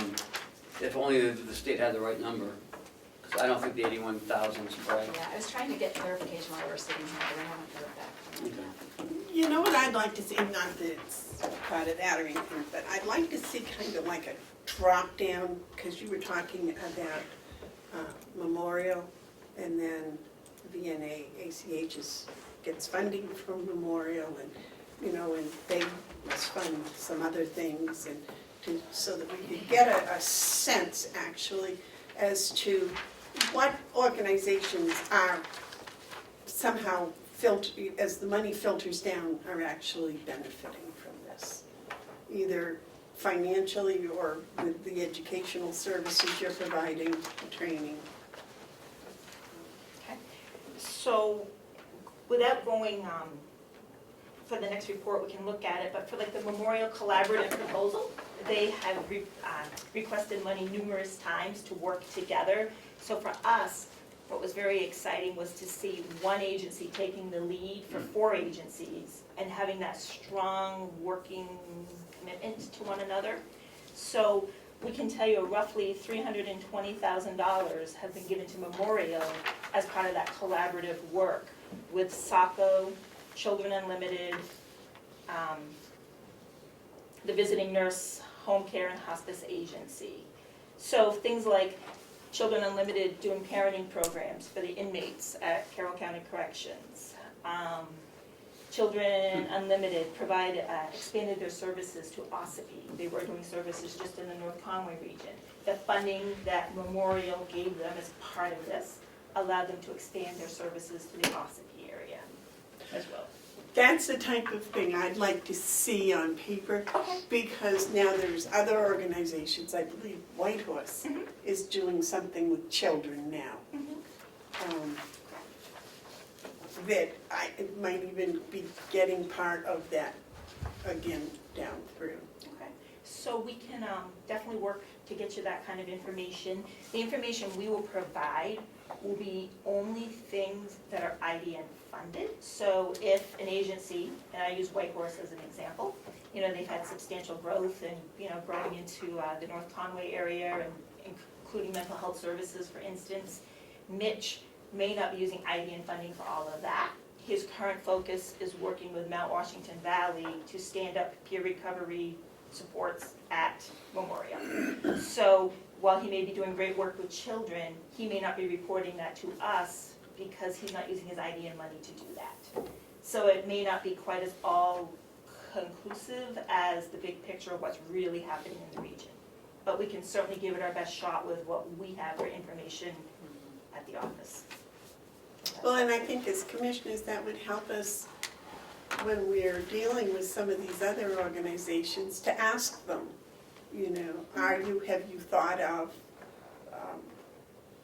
if there isn't an IDN 7 money coming down, where are you going to get it, that type of thing. And that is one piece I think we can talk to you a little bit about very broadly. Most Huggins, good example. A lot of these partner agencies, Jason's a great example, they've used IDN funding to create systems and infrastructure, but they've been able to embed it into their agencies, either using ulterior funding or just the workforce that they have, so it's become sustainable, which was part of what the IDN was about, knowing that the funding was time limited. So, we currently have not been providing additional funding to Carroll County Corrections, and they can come in at any point and ask for funding, they just haven't needed it at this point. Huggins Hospital asked for funding to help get a licensed clinical social worker. We no longer help with that salary support, they have it up and running. They wanted to start with a solid MAT program. They asked for IDN funding to get providers trained, to offset lost productivity, etc. As they built up their program. They have not asked for additional funding to continue with those services though. So that's the good part of the funding to create, going back to the beginning, to create the systems and the infrastructure to keep the region moving forward. And we can give more tangible, once we know specifically the tangible information you want, we're happy to continue to dive deeper.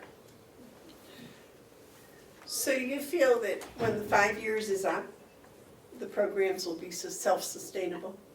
In some places, in some agencies, for sure. Systems that have been put into play, and I find, if you talk to representatives at Memorial or Huggins, or systems are not going to go away. White Mountain Community Health Center has made significant progress on their system development and how they assess patients at risk, the questions that they ask. That's not going to go away. Is all stuff sustainable? Maybe not, but the majority of the system development, Jason, maybe you could talk, your program's not going to go away in 2020, I'd assume? No, knock on wood, we hope not to go away in 2020, it's doing good work. There have been a lot of community partners who have, with the beginning infusion of money, able to create the infrastructure. Some of that technology piece is not going to go away once it's already in there, which is a big piece of reporting that just we didn't have around the area. And continuing with some staffing has been helpful, but like for us, the curriculum. We were able to, in the beginning, able to buy multiple different curriculums we can keep going. And the trainings in the beginning that were paid for, those aren't going to go away. And we also did some train the trainers, which can sustain moving forward so we don't have to pay them again. So a lot of things are in progress. And don't get me wrong, some things are going to hurt when the money goes away. But there's a lot of things that people have tried to do to be able to continue things and limit the blow when it does happen. You had a question, David? No? So, funding ends 2020, going into 2021. I think June is it for the money. Are you working with the state on trying to get as much money as you can for this year and next year? I mean, and are you worried that some counties aren't going to give you anything? I mean, not necessarily your county, but, well, maybe. I mean, if we only give you 167 and COAS is scheduled to give you 300, but they're gonna say, well, we're only gonna give you 167. Well, Ken, including that, what was said down at the Association of Counties, that if some county doesn't give money, they're not gonna hit just that county, they're gonna distribute it across the entire state. So if Rocky Mountain gives $1, 5 million, like, everybody's gonna get distributed less. So wherever everybody gives less, it's gonna be across the board. They said they weren't gonna just damn a certain county for doing that, so that could impact everybody. I mean, so a loss of funding for IDN 7 reduces what you guys do for us. It would.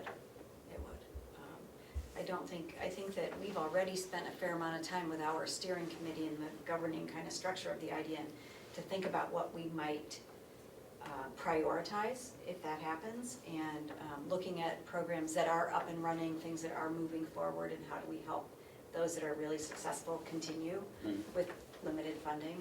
You're right, I mean, we have to worry about that. You know, I think another piece that is being really developed through this process has been some new relationships among organizations, new relationships of people looking at how they can be more efficient in their funding, how can they do things together to reduce some of their back-end costs sometimes. So yes, I think we all are trying to think about how to sustain the pieces that are most successful, and how can this last year of funding help us do that and support that. Jason? Sure. So I know the big model is the hub and spoke model coming out. Is that something you guys are looking to be part of with, I know it's the governor's big plan is the hub and spoke model of connecting with the hospitals and the community and those kinds of things. Some money's being shifted there. Is that something you guys are looking at? The doorway, like all of that? Yes. Yeah, so we have relationships with the two that are unfortunately not in Carroll County, but in our region.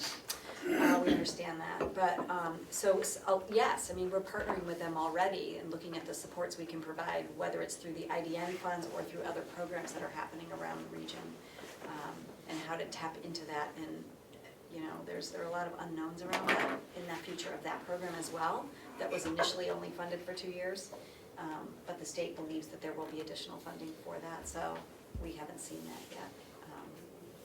We're trying to have partnerships with any organization that we can possibly work with, because we're all trying to survive and do this really important work together, so, yeah. The problem I see is that no one really knew about the IDNs, and the IDNs were forced on to everyone.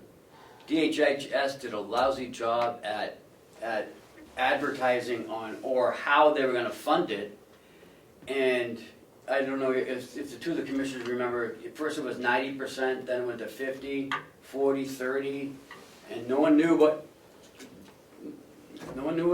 was going on, and that's why I think the counties are so leery about it, is because the state just bottled it right from the beginning, and that's unfortunate, because I see, you know, you do great work, and I just, you know, it's left a bad taste in all the counties' mouths, and that's unfortunate. And seeing 86,000 after we gave 167, Yeah, that's expecting another- 320, it's I'm like, trying to get, you know. Well, no, that has nothing to do with you. Those are numbers you got from the state. Yeah, and that's discerning. And Yeah. it's like, wait a minute, Yeah. this isn't the way it was supposed to work. And I think the communication has been very poor. So when we get that number clarified, we'll get it back to Ken so that you can Yeah. disseminate it Okay. appropriately. And we can revise this document with those new numbers, so you at least have real numbers to look at. Okay, thank you. Any other questions on any of this information that we presented to you today that we can address while we are here? Quick question, Madam Chairman. So they're Yes, sir. looking, I just got an email from the state saying they are working to pull that now, those numbers. Thank you. David had a question for you. Yes, on the White Horse, round 3. With the demand for rehab places and all that they've got going, why did they get a $10,000 check for marketing and business consulting? So at that point in time, there was a lot of discussion about it at the steering committee level. They were in the midst of organizational change, staffing changes that had happened, and really Mitch was trying to grow his services to work and integrate with other partners in the region. And, you know, he can provide great services, but how are other agencies going to uptake those services? And so they felt that when he requested help to market and his business model plan, if we could get a solid system in place by giving him that money as an infrastructure foundation to build his services, the region as a whole would benefit because there's better integration with community organizations. Thank you. You're welcome. So this money here isn't just for the year 2018? Correct. So this total, Yeah, this total, the blue box is that 2 years? Yeah, it's since 2 years. 2017, yeah. What was it, February? A little more than 2. Yeah, almost 3. 2 3/4. Oh, So the 1.1 is 2 3/4 years. And you know, really, I think at one point they had seen that you really wanted to know more about project-specific information, and that's why it was broken down. You see White Horse listed numerous times and Saco River. Instead of just saying White Horse has received, you know, whatever, in a big lump sum, they tried to break it down a bit so you could see the types of money that was received with each request and what it was used for. Okay. But that's over the 2 3/4 years. Yes. You don't have it specific for 1 year? Well, we certainly can, and if you tell us a time frame that you want to know, a calendar year, a fiscal year, that it's a little challenging the way funding flows, because as you all know, Ken mentioned, your funding went to the state in February, so by the time it trickles back to the IDNs, you know, a couple months goes by the time it hits the state, it comes back to us. So, the problem is partners could ask for money, and this is just an example, not real numbers, but they could ask for money in January. By the time the funding is available, it could be June. So crossing reporting periods, crossing calendar years, fiscal years, we just push money through when it's available. We tried to stick to a timeline, but that just didn't seem to happen with the way that funding was flowing, so. And the amount of money that we get each of these 6-month periods is also dependent on how well our partners help us report to the state. So that's also challenging, which is why on some of this you see that IT infrastructure that we've tried to help organizations build so that we can report accurately and timely to continue those monies flowing. So that also can delay our timing of getting money. So as confusing as it is to you, it's also very confusing to us and how we explain it to our partners in terms of timing of funding that comes through. Yeah, because I mean, this looks like it's, you know, a little over $1 million in 2 3/4 years, which.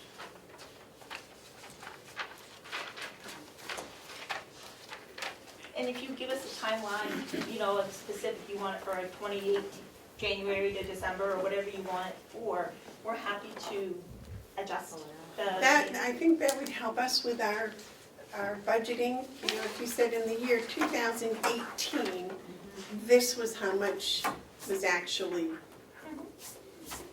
paid out in Carroll County residents or something, then we could say, okay. I mean, we wouldn't expect you to be up to date in 2019. But if we could have the 2018, that would give us a basis for what we should put in our 2020 budget. You know, understanding that you're growing or hopefully grew or, you know, that type of thing. David, did you have a question about that? no, I was just gonna find out, do the math on what it was a month, 2 3/4, and roughly 2 million.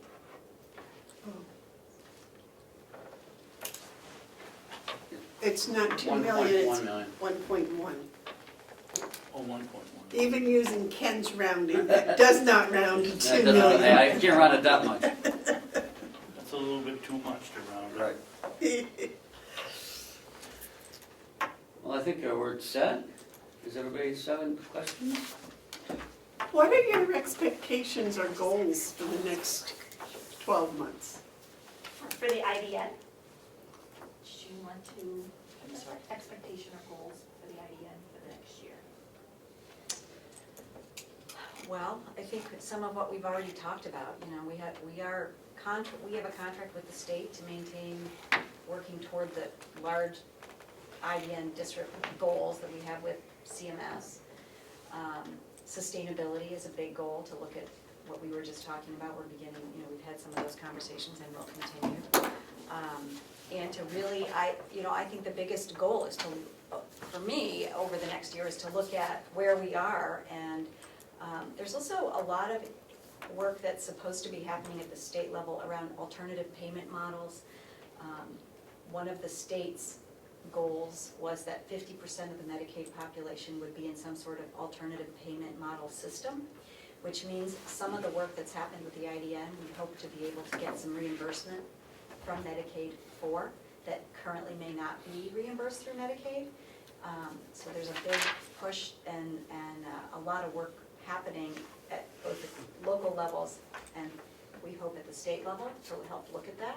So I think that's a big piece of what we're looking at over the next year, is how to sustain some of these, how to work with some of the managed care organizations and others so that we can get reimbursement for these services, because this was set out as a pilot project, a demonstration project. So now our job is to look at what's worked, what hasn't, and sometimes that happens, and then to try to figure out how to continue to either pay for it or sustain it somehow.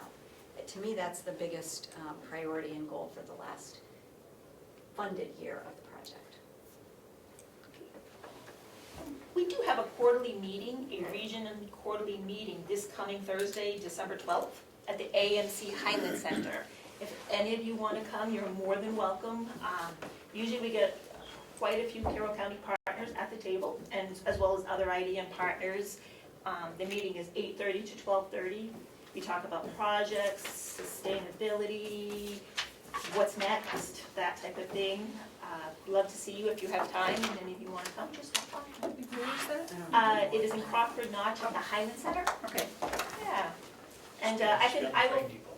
I'm sorry? Just beyond the train depot. Just beyond the Yeah. train depot. It's a beautiful Have location. you sent them all They, the invitation? It has probably gone into Ken's inbox. You Okay. probably, not sure if you received the invitation, if you want to share it with anybody to the quarterly meeting. Oh, from the IDN? Yeah. Okay, Yeah. I don't know if you, anyway, if you received it, if you wanted to forward it, because it has the agenda and everything on it, where I don't have your emails, but if, I'll also send it to you separately, Ken. It might have gone into, like it could have gone into a quarantine folder or spam folder because of the user's constant contact. So depending on what firewalls you have, I'm not sure how you received it, basically. But I'll make sure you have it, and if you'll forward it to the commissioners and anyone else, it would be wonderful. Ken, when's your delegation meeting here? Do you have one coming up? The 13th, Of December? Friday the 13th. Okay. Not a good day for me. There you go. Do you need anything from us for anything, or? I don't think so. Okay. No, we're just gonna, And we'll try to get you more information to That would answer be these helpful. questions ahead of time. you know, to have, you know, Yeah. some really good numbers. Yeah, great, yeah. Sure. Commissioners, I sent it to the commissioners. I sent you the email. Oh, thank you. For the quarterly meeting? Yeah. Thank you.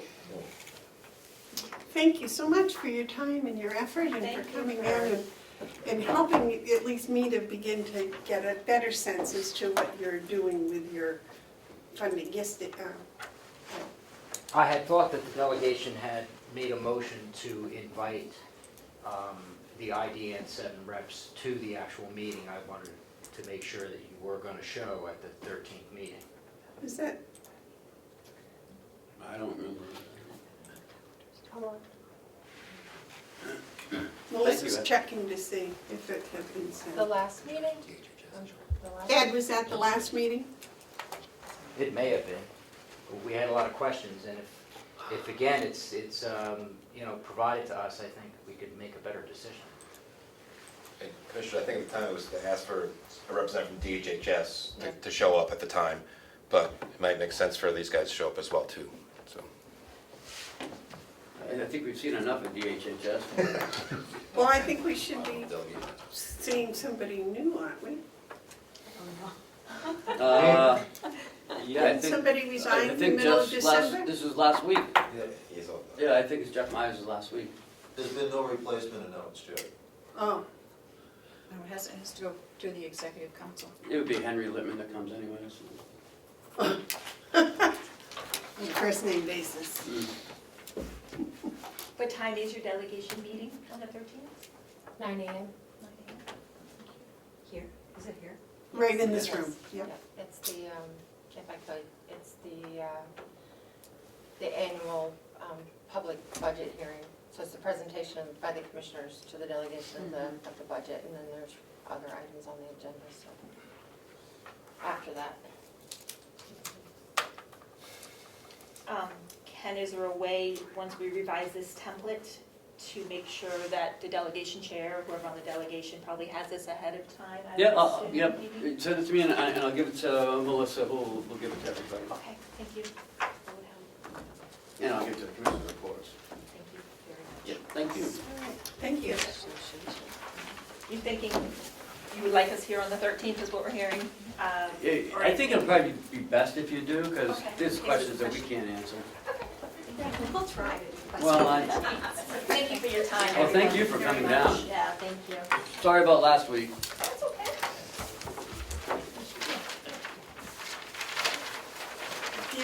Did you have a nice trip down? It was beautiful, actually. Was The weather was fine, the roads were clear.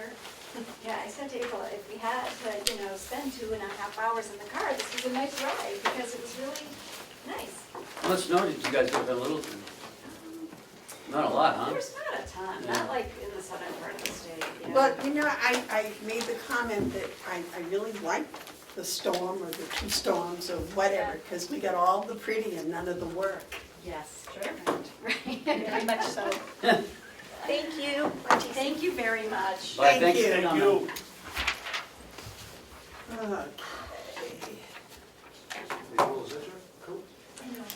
I think we're all the way down to the tuition reimbursement for the nursing. Yes, we are. Good job, people. Howard?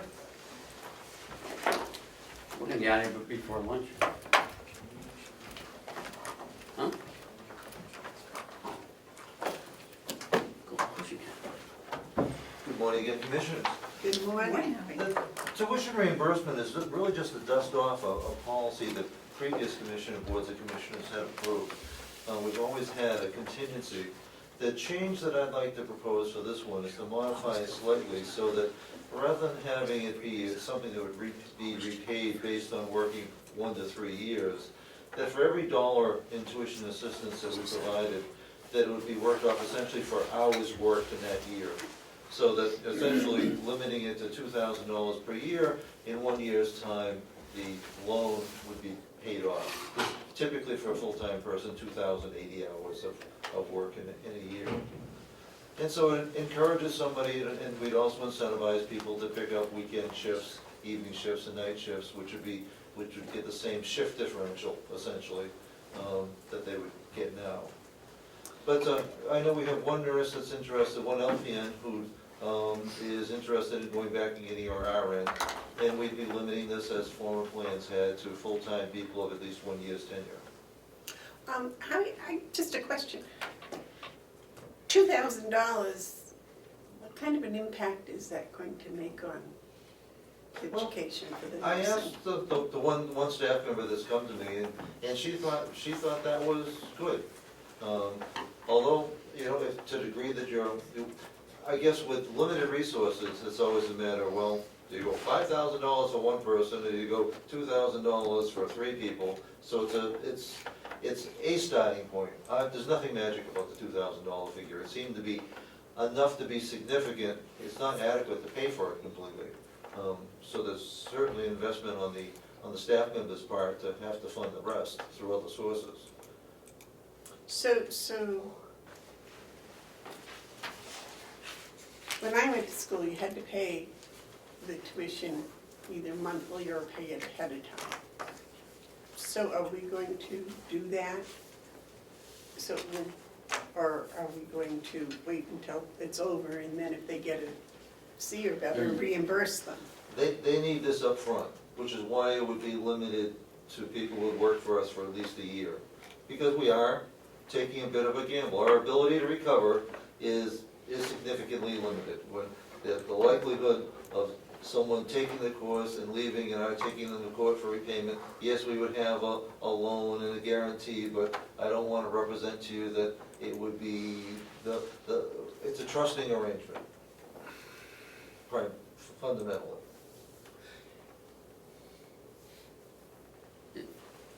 Yes. Is this a loan? Are they paying it back? They're paying it back, but with time worked. They're not Oh, paying I it see. back with cash. So we're extracting from them essentially an obligation for them to work, to pay off the loan. So it's a scholarship. It's a scholarship with their guarantee that they will work 2,080 hours in the Correct. next year. I like that approach better, that we give them a $2,000 scholarship in exchange for their working for 1 full year. Exactly. Or in this case, That's by okay. the hour, some staff would be able to essentially repay that in less than a year if they picked up holidays, evening time, or night, times when we really need them to work. We're incentivizing them to pick up the difficult shifts. And it could be less than a year. But it's $1 per hour. Correct. Except for the odd shifts, which would be $1.25 or $1.50. David? So what happens on holidays or sick days or, I guess FLMA wouldn't affect it, but what were you doing those days, Howie? Well, when they work, if our incentive right now for, say, evenings is $1.25, so instead of getting paid paying us back $1, they'd be getting paid back they'd be able to accelerate the rate of repayment. Theoretically, somebody working nights and weekends could actually pay back the $2,000 scholarship requirement in as little as 6 or 7 months. That's a really good toe dance, but that's what I didn't ask you. What happens on sick days or holidays when they're not working and they get credit? Are they credited for the weeks Nope, that they're on holidays or sick days and they don't come in? just for hours worked. Just for hours worked? Okay. Ken? So if they work, they're gonna get their regular pay, Oh, correct. plus they just get credit, like imaginary credit. Exactly. Tuition credits. Wait a minute. They're not gonna pay, I thought they were gonna, if they worked a week, they get a week's taken off of what they owed us back, a week's pay. That's a violation, you can't do that. No. Oh, no, the nurse. So how do you figure you get the money back? We never get the cash back. The Okay, $2,000 is out the door. That's a Okay. scholarship. That's a scholarship, but the nurse who gets that, if she works 40 hours next week, first shift, she would get 40 hours taken off of that, with the idea of eventually getting 2,000 hours, $2,000, 2,000 hours. Modified for shift and weekend and so holiday. the $2,000, if she did what you just said, it would now be down to 1,900 and whatever. it's 60 hours due. So you're just working off the hour. And after she does the 2,000 hours, or the equivalent with the adjustments, she'd have no other obligation. She could leave county employment with no obligation to us. Well, she could leave with no obligation prior to that. Well, she'd still have the obligation, because we'd want to have somebody sign a promissory note that if they left, that they would have an obligation. But I can't represent to you that the ability to enforce that it's a trusting arrangement at best. Yeah. This needs more thought. Why don't we just give them a I was just $2,000 gonna say, why don't you give it scholarship? to them? Why do they gotta pay it back? I mean, don't we want incentive, help me out, incentivize, jeez, them wanting to become an RN or even, If they're help even. enrolled in a reputable Right. program that's going to benefit their help me. Their Educational licensure- certificate or the licensure. license or whatever, then we can give them a $2,000 scholarship. But they have to apply for it, just like Right. you would for any scholarship. Correct. And we'll heavily suggest Work history and, that they want to stay here for another year. And if you've made it a requirement, they've been here at least a year, the chances are they will. David? I think we ought to just give them the money, but I would say we should get a commitment from them to stay after they get their degree. I don't think you can do that. I just had breakfast with the selectmen in Wakefield. They do it for the police department, and they do it for the, But legally, I don't think you can hold them to that, is what I'm trying to say. I would seek legal opinion on that, because I don't I think I don't we think ought it to do works. that, because that's, I mean, just spend more time in court trying to get it from them than you will. that's right. But if they know you can collect it, maybe they'd be more willing to stay or pay you back, either one. I think we just look at their work history. If they're here every day and they like to work and they don't call out a lot, chances are they're gonna stay. Well, and they want to. Right. They want to progress, they Right. want to get ahead. And they've already invested a year in here and they've got the benefits and all of that going for them. And I would expect that they would have to be working second or third shift in order to take the classes. In some cases, but some classes are Monday, Wednesday, and Friday, and some people could work weekends in order to be able to do that. Right, but that's what I'm saying, in order to go to daytime classes, you've got to work those extra Correct. whatevers. Which helps us out, frankly, during the time they go taking courses. So, I mean, I'm in favor of just giving them a $2,000 scholarship if they meet all the requirements that you set forward. Yeah. And they only have to maintain a C average, is that what you're saying? I don't know what the requirement is. It depends. I mean, if you maintain a C requirement, you get, say get 50%. If you maintain a B, you get 75, and if you have an A, then you get 100%. Well, that's for reimbursement, but scholarship, you give them the money up front. Well, then how would you know? Then you don't know what their grades are gonna be. Yeah. You don't.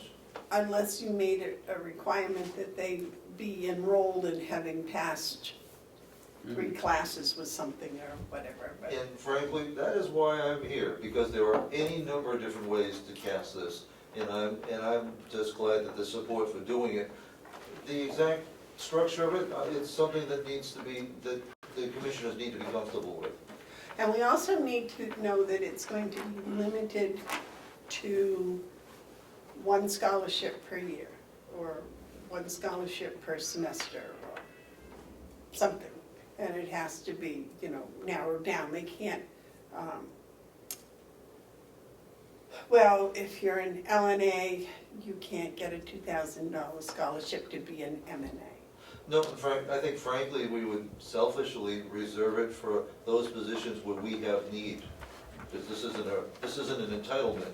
We need nurses, Right. so primarily we would be looking at nurses. We can run our own, actually no-cost programs for LNAs. So this is gonna be for physicians for where it benefits the county. I could see wanting to give it to someone that's an LNA that wants to be an LPN, Correct. that type of, That would serve both needs. yes. And didn't you do that for a nurse once? Didn't I see on the film where a nurse person became an LPN? We have supported people in the past. The old assistant head nurse was an LNA when she was in high school, and what was her name? She left. No, her mother still No. works for us. It's not Brittany. Gendron, was it Gendron? No. But anyway, she was a young girl who worked her way up and stayed, but my fear is there's a discrepancy in what we pay our nurses and our employees and what the hospitals pay. And if you're not, I hope you're not naive to think that somebody's gonna might stay here for a year and then say, oh, I get $5 an hour more at Huggins, I'm going over there, and for $200 a week more. If you don't think they're gonna do it, you're crazy. Oh, I agree. That's why I attach strings, but I defer to you for how thick those strings should be and how long they should be. I'd rather go on pay them, and the longer they stay here, the more we deduct what they owe us. If they wanna leave, fine, they owe us what's left over. If they wanna stay, they get it for nothing. Madam Yes. Why don't we, I don't know if it's Bonnie's here today or not, but she must have, the college must have had some kind of a policy on scholarships for teachers who wanted to. We can ask her.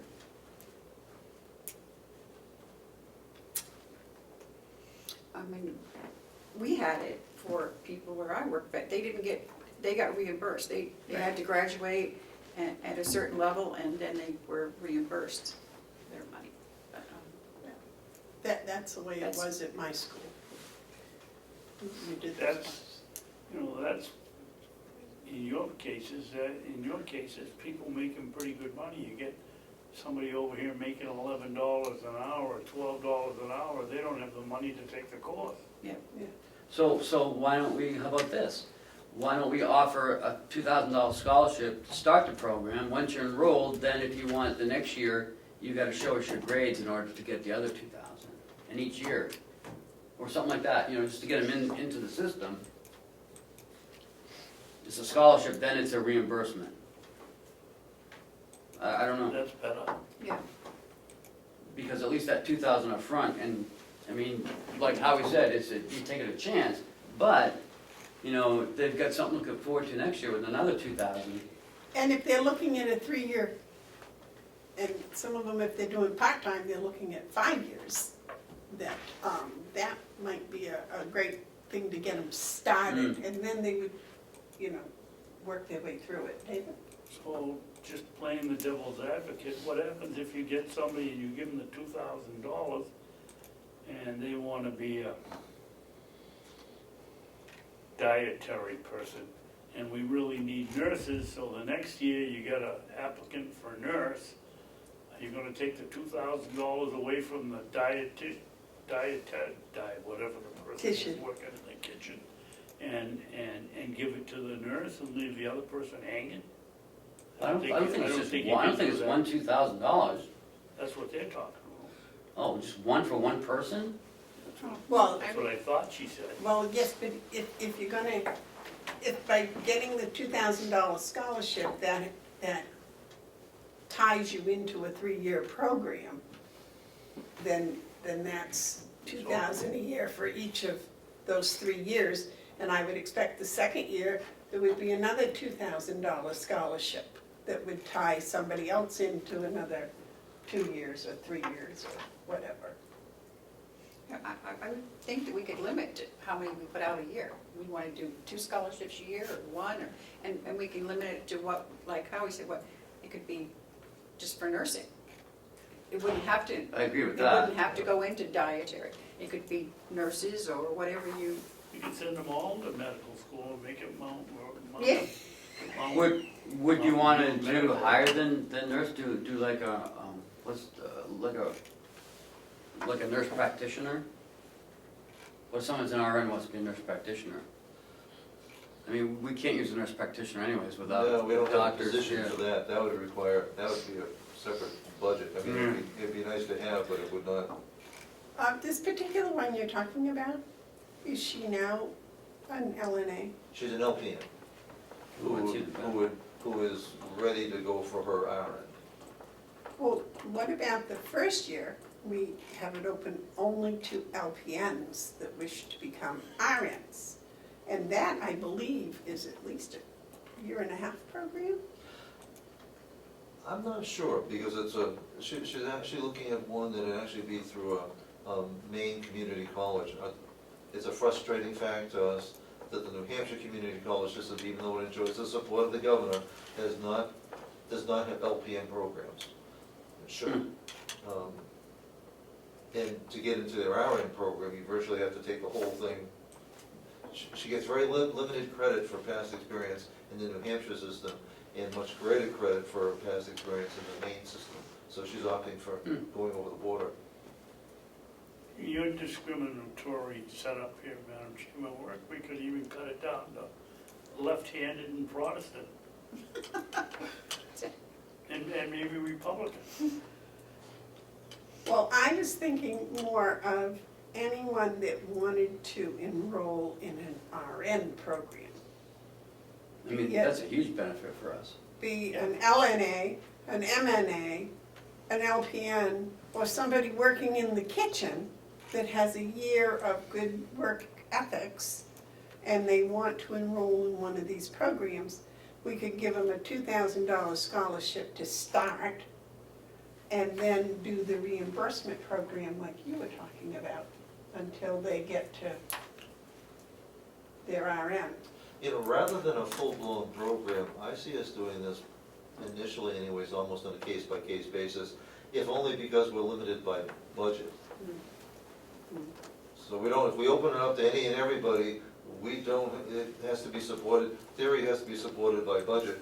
Right now, the budget would support the $2,000. And if we get another case, we gotta see what the status of the budget is at that time.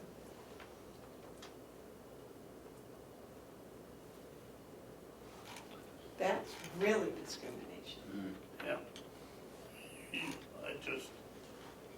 I don't like that. I think it should be open to anybody, and then you decide if they apply, which ones you really need most. I mean, why should you prevent somebody in the kitchen that wants to become a full-blown chef? Why should you prevent him from going to, or her from going to college? Well, the practical part would be if we could hire, if we don't have problem hiring those positions, there isn't the benefit to the county that it is. It's a nice benefit to the staff member, but not necessarily a corresponding benefit to the county. So I'm just being, with the limited funds, I'm trying to allocate them to where it benefits both sides and not just one. If funds were unlimited, that having open-ended tuition reimbursement or a scholarship would be ideal.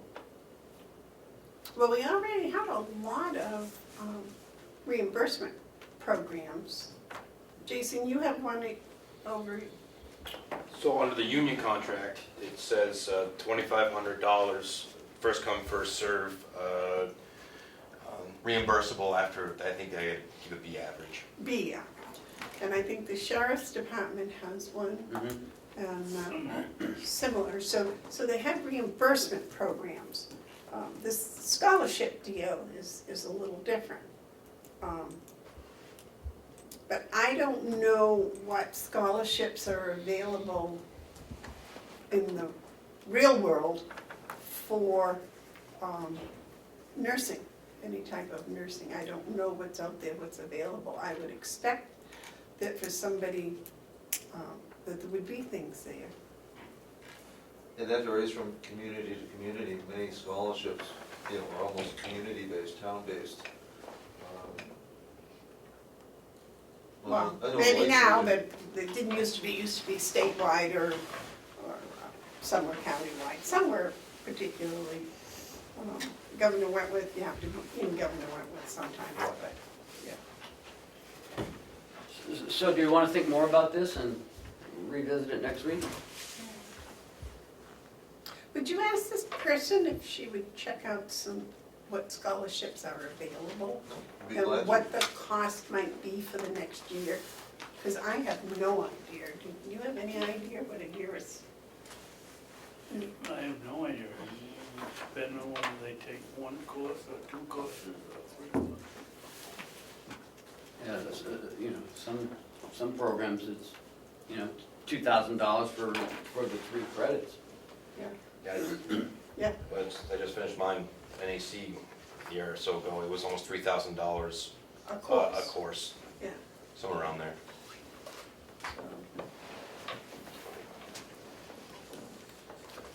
So you want to wait on this? Yes. So we'll do more investigation. See how much money we're talking about. But now I want to point out that we also discussed this about somebody that was in payroll that wanted to learn more about human resources. So while we're thinking about just the nursing home and the nurses, we ought to kind of think about educating all of, it's like the people that were in here this morning that went through the Carroll County. Now, they all have learned and grown, and because I'm a great believer in lifelong learning. And even though it doesn't necessarily impact the county right here, if we educate somebody and they stay and then they leave, that's actually benefiting businesses in the county. So, we can be a little broader, I think. Oh, there goes the teacher talking again. Sorry about that. Anything else for us, Howie? Only if Ken wants to do line item transfer. Yep, that's next on the list. Okay. Let's go find yours. Ours is 28, 29, 30, 31, 32, and that's it. Number 28 is a request to transfer $577.69 from supplies and administration, and to put it to, make sure I get it straight, $579 to advertising. What are you advertising? This is for help wanted. In fact, virtually all our advertising is help wanted, in this case through Indeed.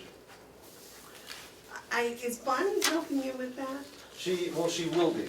The goal for 2020 is that all advertising will be within HR. So this is finishing up 2019. We've been advertising for, in this case, for social worker, and sometimes for nursing too, but this one is for the social worker. And that requires upgrading most of the time.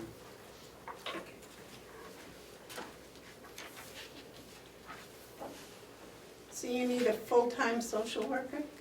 We do. This is the Director of Social Services. Carroll Baldwin has left us to go to Golden View.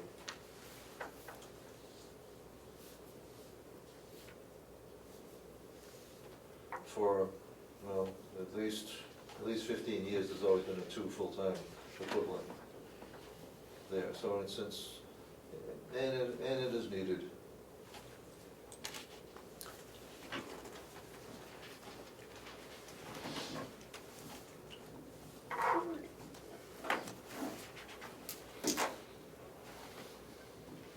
David, would you like to? Make a motion that we approve request number 28.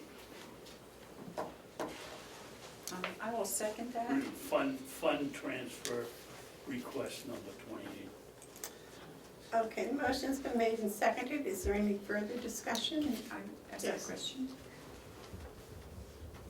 So you're putting in just the exact amount. Is that going to carry you through? That is the plan, that we're not gonna have, otherwise we'd be putting in a contingency amount that would be a guess. We're not planning on any other positions. So it is conceivable that we'll come back, but it's hopeful that we will not need to. Okay.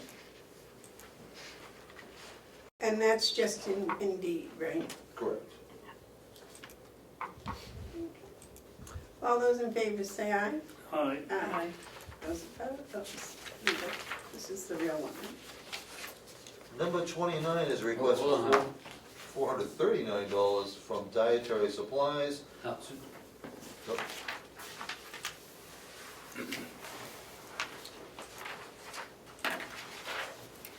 Here's the real one. Okay. Number 29, dietary supplies, $439 to $439 into the uniform expense. Why? Because Chris has made a wonderful change that's going to be reflected in 2020's budget. By, instead of leasing uniforms, he's buying uniforms. So it's going to result in a significant operating savings going forward. So this 439, is this buying uniforms or leasing uniforms? This is buying. This is to help complete the buying process. So a modest increase over this year's is gonna result in a significant savings for the years going forward. Madam Chairman? Yes, Dave. Oh, I'll make a motion that we approve fund transfer number 25, 29, excuse me, I will second for discussion. Madam Chairman. Yes, sir. Howie, when we buy these uniforms, obviously when we lease them, they come in with the clean ones and take the dirty ones.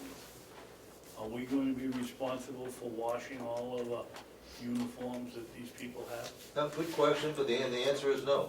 We're not, but the staff member will. And they've all agreed to it very willingly. With the leased, it's interesting, with the leased uniforms, they were coming through with custom embroidery, so there was a setup charge. It was an expensive proposition. To change a staff member meant you couldn't reuse those items. So there was an additional charge right along the way, and it was turning out to be expensive. Staff members prefer being able to have control over their own wardrobe, as it were. So what, are they gonna have a name badge instead? Exactly, just like the rest of us. And- Yes. And how many, what's the allotment per year for uniforms? Oh, if I'm remembering right, I think Chris is looking at 3 per staff member. Sounds reasonable. Okay, is there any other discussion? Yes, sir. Do we have anything in the contract that if we do this, that spells out that Chris has the right to say you get a dirty jacket, you gotta get another one, or? He has complete control over appearance, especially, I mean, in any Well, aspect. it is in the of nursing home. contract that he does? No, it's not in the contract, but it's the conditions of employment. You have to be neat, clean, and professional. It's part of our, well, it's actually part of our policy. Okay, as long as it's covered. No, neat, clean, and professional is a requirement. Okay. All those in favor say aye. Aye. Those opposed? I made a note, is that all right? Yeah.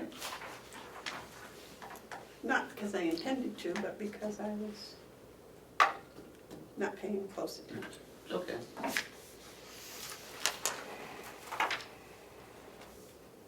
I can white it out. Yeah, that would probably be.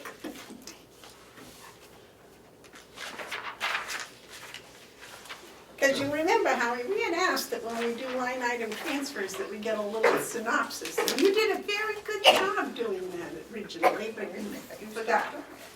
It's been busy times. And these are relatively straightforward as things go. Number 30 is nursing, and it's a transfer from L&A salary of $85,000 into overtime. Didn't we do one of these before? Oh, we've done a number of these. And what happens, of course, is when they're open positions, they have to be filled or complemented by overtime. Now, the good news is overtime is much less expensive than agency. We are down to 1 traveler, and we expect that hopefully that when this 13 weeks is done, we'll be done with all travelers. So we're trending very well. But sometimes to fill vacant positions, to fill holidays, to fill different times, overtime is needed. But especially with vacant positions. So you'll see the salary line going down, but overtime going up. But overall, we're tracking very well with payroll costs. So 85,000 is going to get you through the next 3 weeks. That should be more than enough. That is the plan.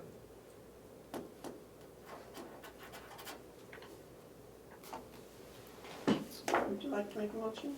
Make a motion that we approve funding transfer number 30. One second. Motion's been made and seconded. Is there any further discussion? Would you like to do it for discussion? Commissioner? Do you want to discuss? Yes. Okay, for discussion. How is the, without names or companies, is the traveler that we hired still here and doing a good job? Yeah, although it's that terminal, I forget whether we're halfway through or 2/3 of the way through. When it goes, we hope to be staffed with our own staff and be done with the travelers and only use agency for desperate fill-ins when needed. That's not the question. I thought we hired a traveler that wanted to stay here about 6 months ago, or and Oh, we bought out the contract of one or two. yes, are they still here? That's my question. I have to believe so, but rather than guess, let me check and get back to you. I'm sure she's still here, but I wanna be sure I'm not making an assumption. Well, I think that's really important because we paid a good penny to have her here, and if she didn't stay more than 3 to 4 months. Well, we worked a deal with the last one, where rather than doing a buyout, which I find to be distasteful, we just really extended the term, and it turned out to be the same cost for the county. We did not pay a buyout amount, but we negotiated an extra 10-week term at the existing rate with the company. So it cost us essentially the same without having to pay the buyout. But I'm sure she's still here. So she worked for her end of the contract for her employer from wherever this traveling agency office is. MAS. And then that was done, so we paid her the traveling expenses for the end of the term.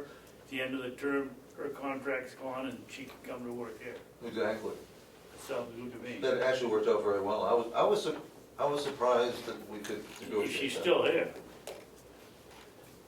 She is. There was a second one too where we did do something different. That's the one I want to check on for you. You wanna make a motion? I thought I did. Oh, oh. We're in discussion. Motion's been made and seconded. Is there any further discussion?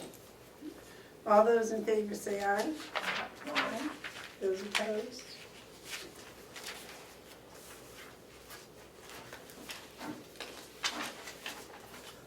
Number 31 is recreation, a request for transfer $1,120 from salary and into overtime. The reason for this is straightforward. Susan was down a position, and while she was down for actually an extended time for a number of months, and didn't fill the position completely with overtime, but it required some overtime during that period. And that she has since hired into that position, so this is complete.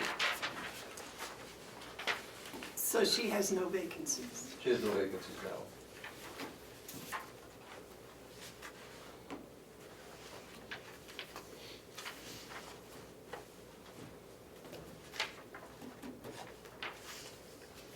So she expects to have overtime between now and Christmas? Nope, now that she's staffed up, although we have had a staff member out on FMLA, and that creates a I was gonna say issue. something. That creates an issue too, though. You know, Susan covers a lot of the time by her taking up the active shifts and rearranging people. Gonna spend the money on a new pair of pajamas. Congratulations, David. It took you almost an hour to do that. Today, we have a very colorful staff. It is, it's really interesting. Should've done that over here. I came in there and looked around and said, what You the don't hell's see him going as on? pajamas. It's his turn. They all got- It's his turn. There's They that. all got pajamas on. What's going on? Would you like to make a motion on this, David? Yes, I'll make a motion that we accept fund transfer, request number 31. A second? I guess it was already made and seconded before, wasn't it? No, I guess No. not. All those in favor say aye. Aye. Aye.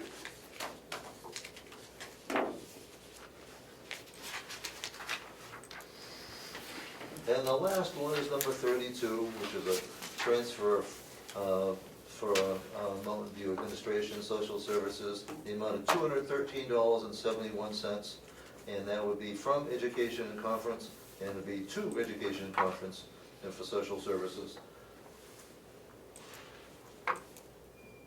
Well, you got me on this one, Howard. Why are we transferring it from one education and conferences to another? Different department? No, from administration into social services. Social service budget for our two staff members is really small, and we sent one person to the New Hampshire Association of Counties Conference that overextended that line. I'll make a motion that we approve fund transfer request number 32. I'll second for discussion. All those in favor, go ahead, I'm sorry. Motion's made and seconded. Discussion. I don't, but I, David, you have No, I don't discussion? really know. well, then, second. All those in favor say aye. Aye. Aye. All right. And that's all I have for you, Commissioners, so I thank you. Thank you, Harry. I got two more for you though. Will can't be here today. He was here plowing Monday, Tuesday, Sunday, so he took today off. Number 25 is again, the 10,000 for the skid steer lease.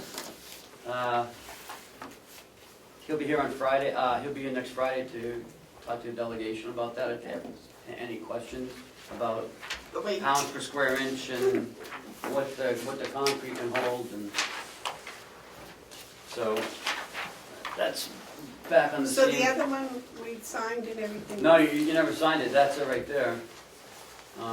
You signed it, but I never saw you guys sign it. Huh. I guess you guys talked about it, but they didn't want to move forward with it, so.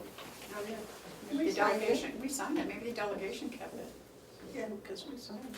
But, That's the only one I have, is that one. all right, you want to make a motion on that, David? I'm lost. What is Number 25, that the skid steer? yeah. What's the They've already problem? approved We- it, you just need to sign it. There was a Huh? transfer They on already it, voted and on it. the just need to sign executive it. committee didn't go along Who with it. voted? I don't know. Yeah, we voted on it. Oh, it was in a meeting? Yeah. Okay, Yeah. so you need to sign it. They just didn't have the form, I think. Oh. I don't No, we had, it went to the delegation, and they voted was all 2-2, signed. and the Yeah. motion lost. They must have kept. But I don't know what happened to the original, but here's another original. Yeah. And that was because there was only 4 of them there, and they got going about how much weight the rubber tracks were gonna cause on the concrete.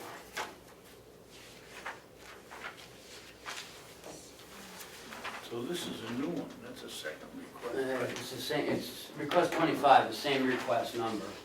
Hasn't changed. Number 26, Excuse me, Madam Chairman, Yes, sir. may I ask Ken a question? Sure. And that's not gonna create a problem where they voted number 25 down, is it? no? We can put another, nobody's gonna say Lino or It doesn't matter, I mean, Marsh isn't gonna say we 25, voted this one down? it's the same request. We've done other requests where they haven't voted Okay, down. as long as we don't get in a pickle, because we need, Well, we can call it 25A. Yeah, if you want it, 25A. I'd be more comfortable with that, Madam Chairman, then our bases are covered for sure. I'll just put 25A on it. Okay. Thank Could you. you reflect the minutes to show that, please? Number 26, he needs to move, did I give it to you guys? I don't have it. No, we Yeah, I don't have it in mine. It's stapled on the bottom. Oh, okay, It just thank got out you. of order, I think. At least mine is. Oh, okay, see, yep, it's the last one. 26. Where is it, Moses? It's It's the the last very one? last Okay. one. Yeah, they just got out of order. 25, 26. Yeah. He needs to move $48 from supplies to education conference. He went to another education. This is he goes every other year for certifications, and this was an additional certification he needed. PFOAs or something, PFOAs? PFAS, Yeah, whatever, PFAS. yeah. In the water, Yep. so he had to go to that. He wasn't expecting to go, but he went, so. Yeah, he went over by $48. He's all done his educational conferences. I don't know what's happened. I went to a very, very interesting seminar up in Tamworth last week on PFASs, and there's 3 or 4 others that are in everything. And the state of Massachusetts, or New Hampshire, DES just lost a case on, or the federal government on the limits of how much PFSA you can have in the water. It's like 1/trillionth of Yeah, and I think it's 1/15 of a trillion Yeah. and they wanted 1/30 of a Yeah. trillion? I don't even know how they measure I that. don't either. It's almost microscopic. The red line is flashing, is that of significance? That means there's like a message, somebody must have called up here by mistake. I'm hoping it's not a bomb or anything. Would you make a motion, Jim? I'll make a motion that we approve fund transfer number 26. You want an A or something behind that B? On the bottom. Huh? It's the one on the bottom. We've never done it Yeah, before. Yeah, got that one, and mine did this one too. yeah. We get to that. We need to have a second on this one. Oh, a second, I'll second. Motion's been made and seconded for number 26. discussion. Any discussion? All those in favor say aye. Aye. Aye. I'm sorry, I thought we did, so. No, we're a little behind. And that's it.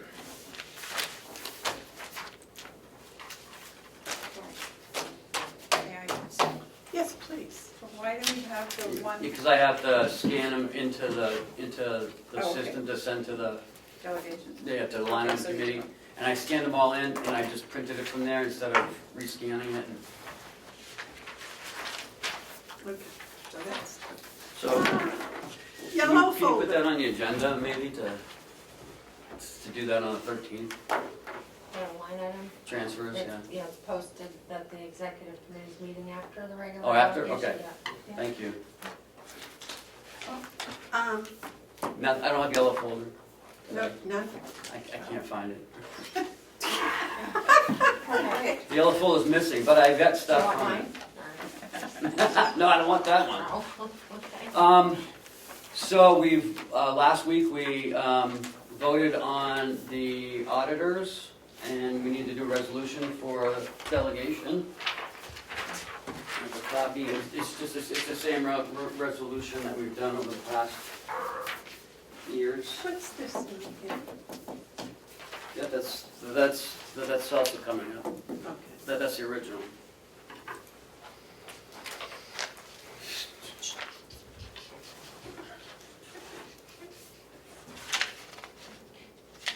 So we have that on the agenda. I'll make a motion that we pass the resolution directing the delegation to have us contract with Melanson Heath for the 2019 budget, annual budget, Audit. Audit. excuse me, audit.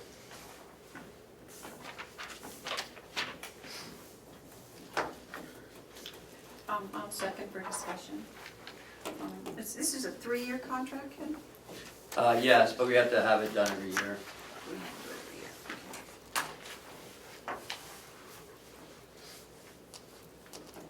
every year. Any other comments or discussion?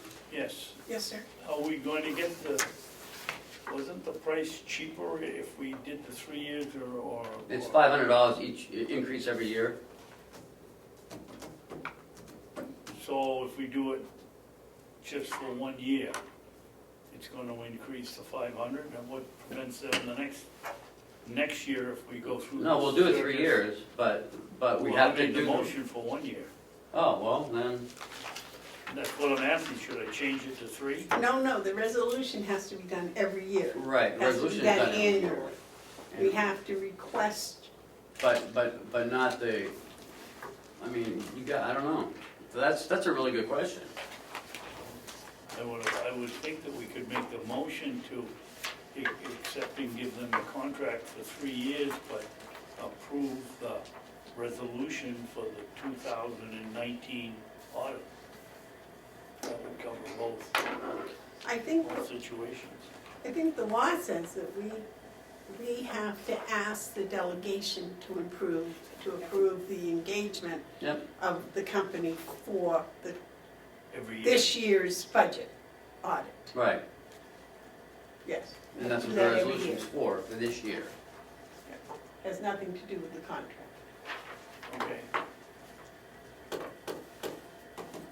Something doesn't seem right, but you say. Well, I mean, if the delegation says no, then that automatically nulls and voids that 3-year agreement. And then that means we have to go out every year for an RFQ. That doesn't make sense. But, it's up to them. I mean, you guys enter into contracts and they just have to fund them. Okay. If they don't want to, then they don't. Do you have any idea what law that is? It's 24, yeah, I got it right here, I think. 28.3, isn't it? 28.3, yeah. 28.3. 28.3. I looked in 24, but I don't think it's 28.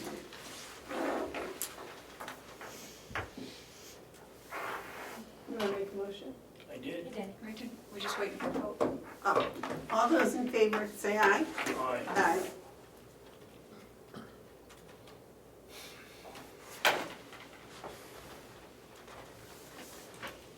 No. Yeah, that's right. What? Sorry, no. I didn't have one with colors. You didn't? I thought I just gave it to you. No, I got 2 black and Okay, white ones. I guess I don't have one for color. Unless David took it.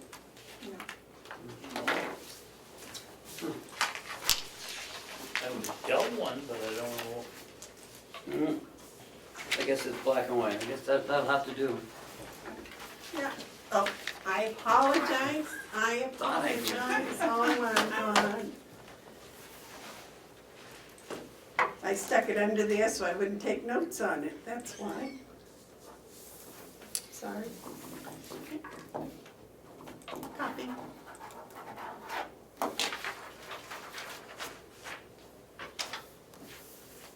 Pretty colors. What do we get, this health trust? Yeah, next is the health trust, short-term disability and basic life. The short-term disability is for the sheriff's department and basic life is for the jail. I thought we've already done this, but they haven't received it and I can't find it. So I could have sworn we already did this. But the short-term disability coverage is, again, for the sheriff's department. They provide half of the short-term disability and the employee pays half. The jail, it's in the contract that they provide 100% life insurance policy for $10,000 to the jail. So we pay for them to have a $10,000 Yeah. life insurance. Right. And it's, And then it's disability insurance for the sheriff? short-term disability, yes. In case they get a heavy donut. Drop it. And that's 50/50. That's 47 minutes, Commissioner Benson. That's what? That's 47 minutes between the pajama and the donut.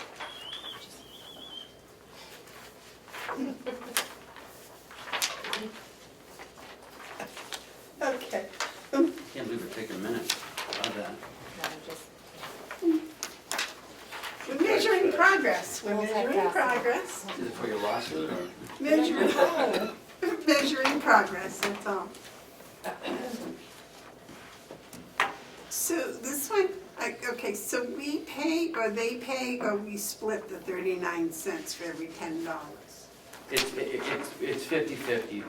The county provides 50% and the employee pays 50%. That's just for the short. Short term, right. On the jail, the life coverage, it's 100%. We pay 100%. Yeah. That's what I thought, okay.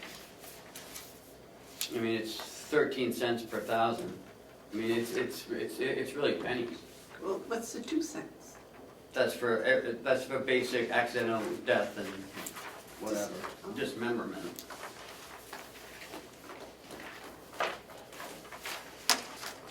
But they're the only 2 departments that have it. Yeah, but this says $1,000 for basic life. Right, for 13 cents per thousand. So if it's a $10,000 policy at the top, so you get 10,000. So it's $1.30. Okay, Right. gotcha. You wanna make a motion on that, David? No, I've made enough today. I didn't know we were counting. I made a lot You today. did make a Yes, lot you today. did. Well, I made some. But you can make this one. Okay, I'll make a motion that we sign the health trust contract for short-term disability for the House of Corrections, and life coverage and rates for, did I get it backwards, for the sheriff? Yes, you just got it back. Okay, got it backwards, so, And authorize me to sign it. and authorize the chair to sign. I'll second it. Is there any discussion? All those in favor say aye. Aye. Aye.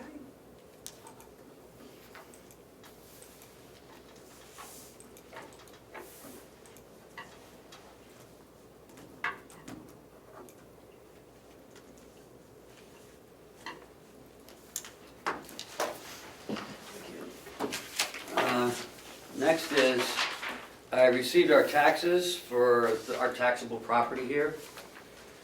And I noticed on the largest one, which is the nursing home area, there was an additional other due amount of $208.60. So I contacted the town, and they said it was a timber tax from that last cut we had. You know, they did the same thing to me. Well, really? So I contacted Wendy Scribner, and she contacted the town, and also contacted the the logger. The logger said he was going to pay it, but. And she said not to pay it because it's in the contract that he had to pay it. Told me he was going to pay the bill. He told her he was going to pay it a few months ago too. So we'll see what happens. She talked to the town along with the Department of Revenue Administration. For timber sales on public land, the town is supposed to require that the logger post a bond covering the anticipated amount of the timber tax when they approve the intent to cut, to ensure that they get paid.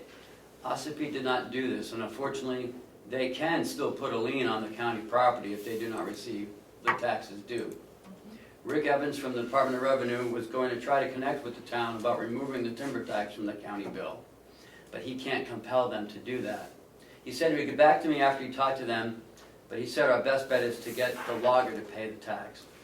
So I'm going to wait a few more days to hear back from Wendy.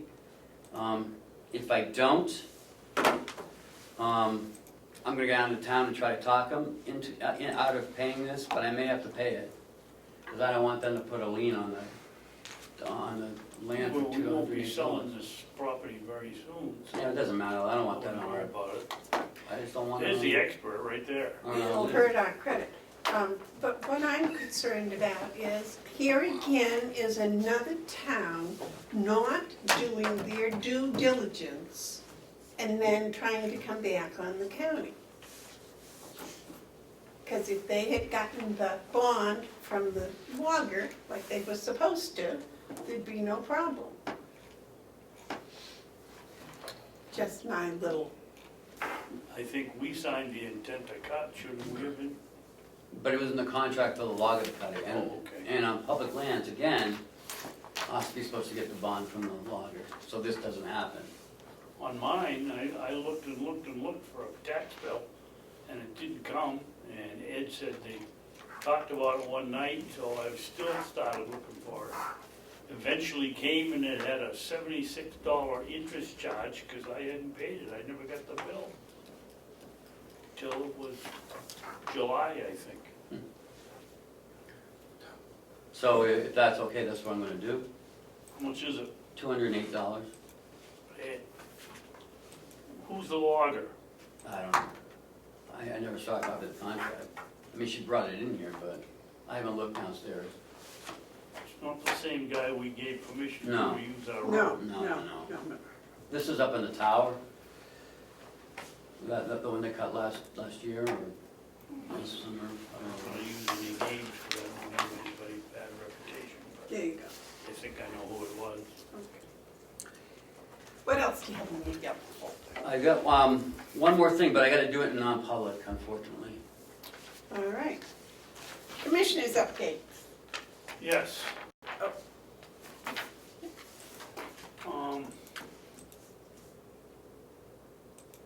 Last Friday, Madam Chairman, I sent you an email requesting a response, and I sent it to your 3 email addresses, and I haven't heard from you yet. Did you not get it?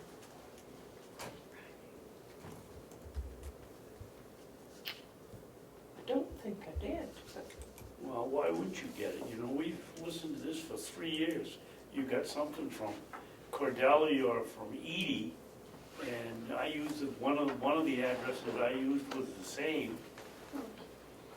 Well, I'll go check. I would have hoped you'd checked over the weekend. Well, no, I was playing farmer pretty much all weekend, but I can check and see. I'd like an answer. Well, I'll do that. If not, if I can't find it, you'll have to resend it. No, I'm not going to resend it because I sent it to you. You got 3 copies of it, and it should have gone through. Okay. You've been listening to this story for 3 years, and you have the same phone here. And this is the Well, you second didn't time. get the one from Ken this week, last Friday. No, neither do you. No, neither did I. I think I might have sent it to the commissioners here, Oh, because I was doing it really fast. So I will look on the commissioners to see if it's I there. thought that was done away with. It is, but I think it still leaves a trace, I think. If not, I don't. Is that on our website? No. No, I'm gonna look at my email to see where I sent it to. Do you have any other updates, David? Yeah, we got an email, a copy from an email from Codelli wanting to get in on the negotiations, and I think we ought to answer him and ask him, is he a commissioner or is he a state representative for it? The union's not gonna let him do that anyway, so. It's certainly a conflict. I don't even think it's going on why he would be even asking. The other thing is, the front page of the Union Leaders had an article yesterday that former Commissioner Opal's wife is suing the county because she had a fall. It was a couple of years ago, I think it was. And we never heard a word about it. Why? What do you, Ken didn't know.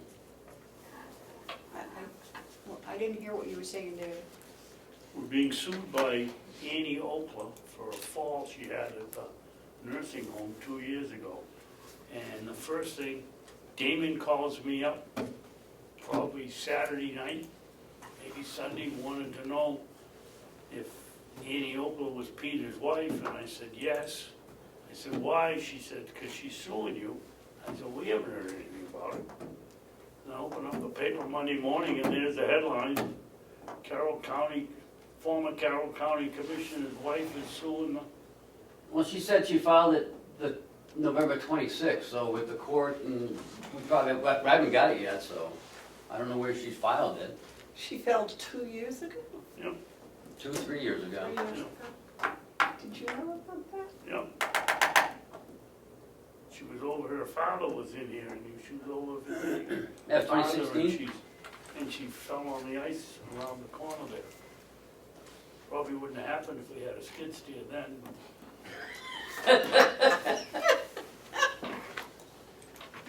How many minutes was that? That was like 7. That was 12. Okay, it's. I didn't see that in the paper either. It was the union leader front Yeah. page. Is she okay? Is she okay? 2 years ago, she must She be. looks okay. She's suing, 2016. she's suing because she lost work as a result of it. Jeez. Well, I can tell you, she's not gonna get anything, so.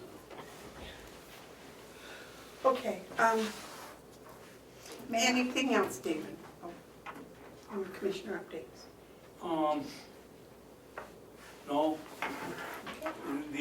The breakfast this morning over at the nursing home was, I don't think, very well attended. Did you, Ken? I didn't go, I just went over there to grab breakfast and I saw that. There know what- weren't very many people there, and it wasn't noticed, so if, I usually go, but I didn't even know it no, was this. I didn't either. it wasn't on anything that we had, Oh, that's what I was gonna say, so you didn't skip anything. I didn't see it. But I'm just saying that, for That's too some bad. reason, I don't know why, there was a very low, I thought they were all talking about what a low turnout it was. Oh, there's a lot of people sick maybe, I don't know. Well, if it wasn't noticed, that would explain. Well, they don't have to get noticed over there, they're there. So can I just touch on that fall at the nursing home? I'm sure Primex will handle it, but there's an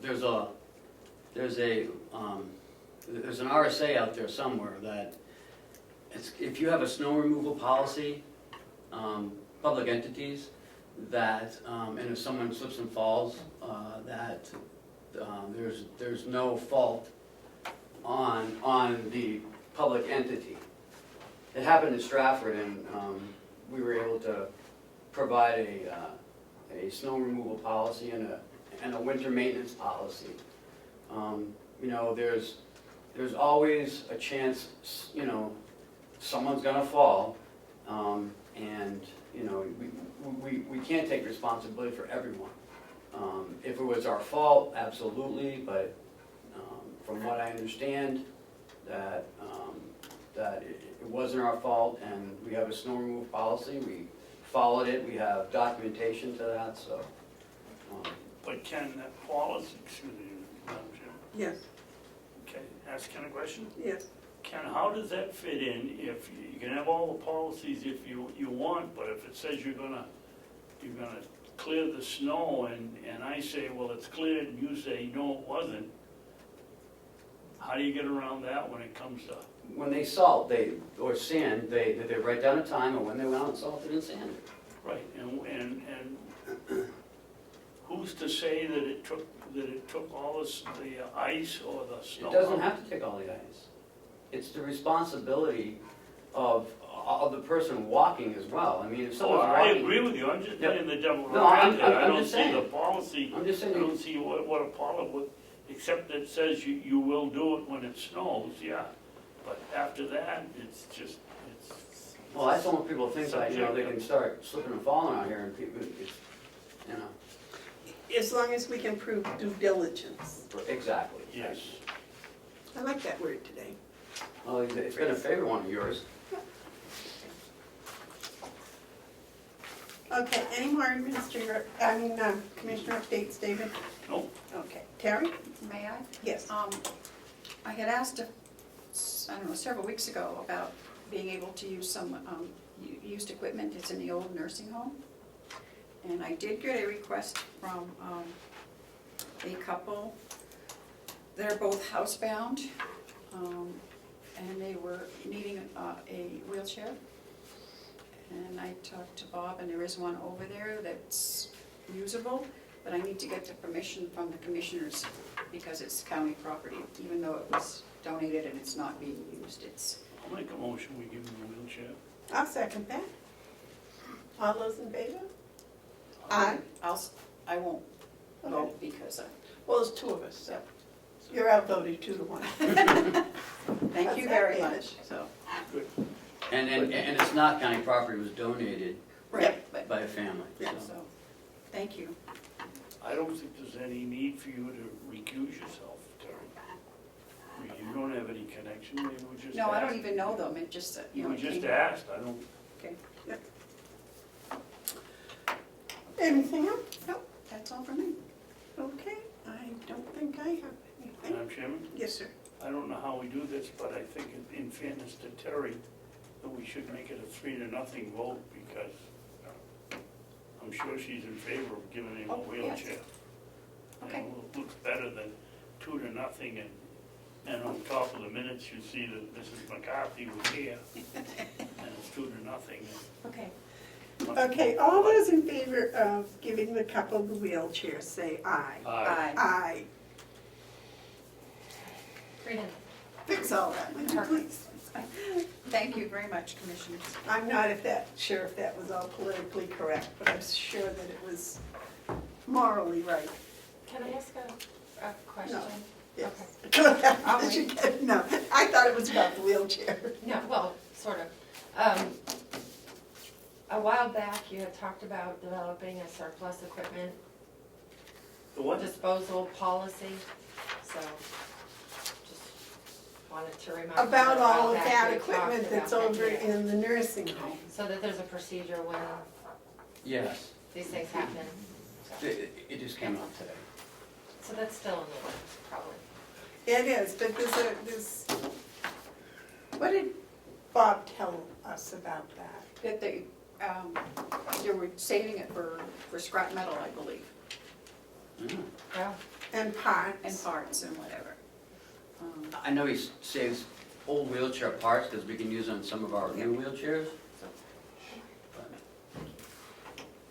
But there is a lot out there, and I don't think, if there are people in the county that have a need, I think they should, be able to contact Bob and maybe come up with something. I mean, we've given some stuff to Whitehorse, we've had that sale this past summer. Bob sold a lot of stuff Yeah, at we got that rid of a sale. lot of junk. Valuable Yeah, assets here, yes. All right, anything else, Terry? No, that's Okay, all. I don't either. If that's it, no typed items, right? No. Okay. David, you want to read us into non-public? Can we get public comment before? Comment on media.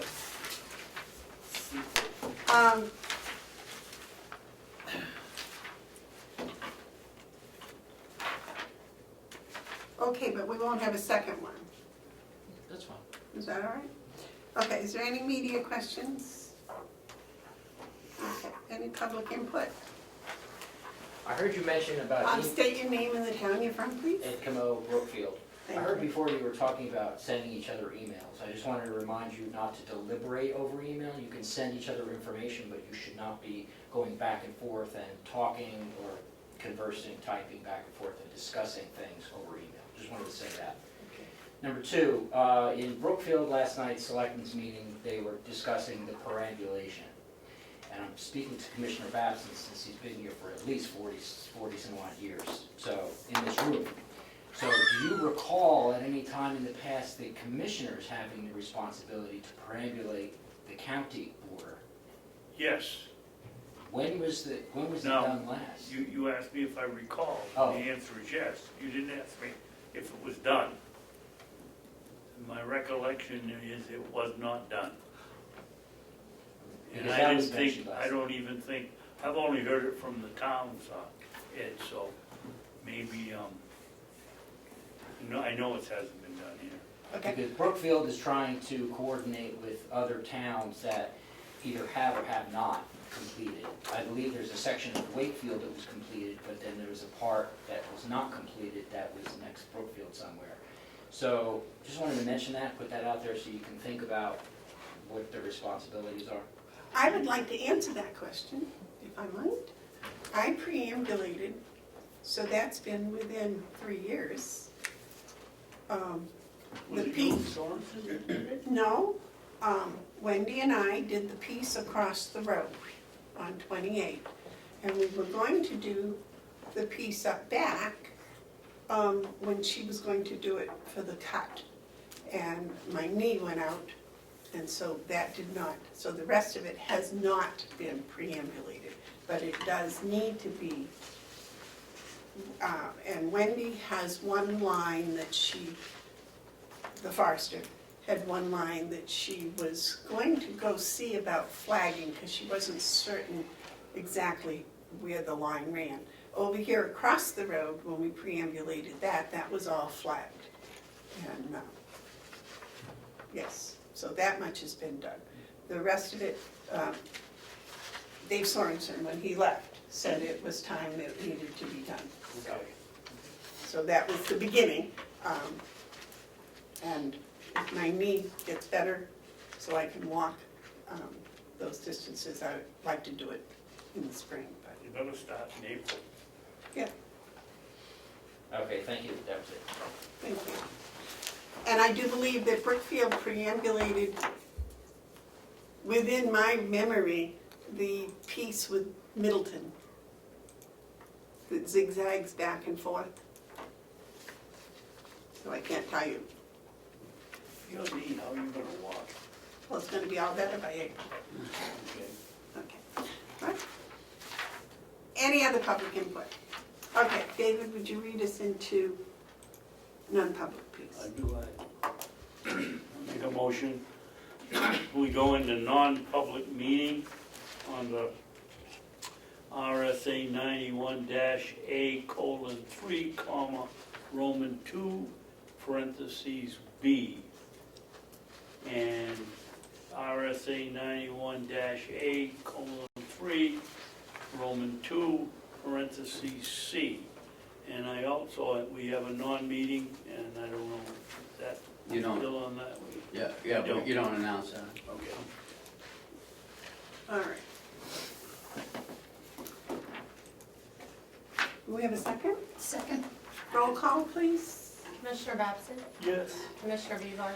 Yes. Commissioner McCarthy? Yes.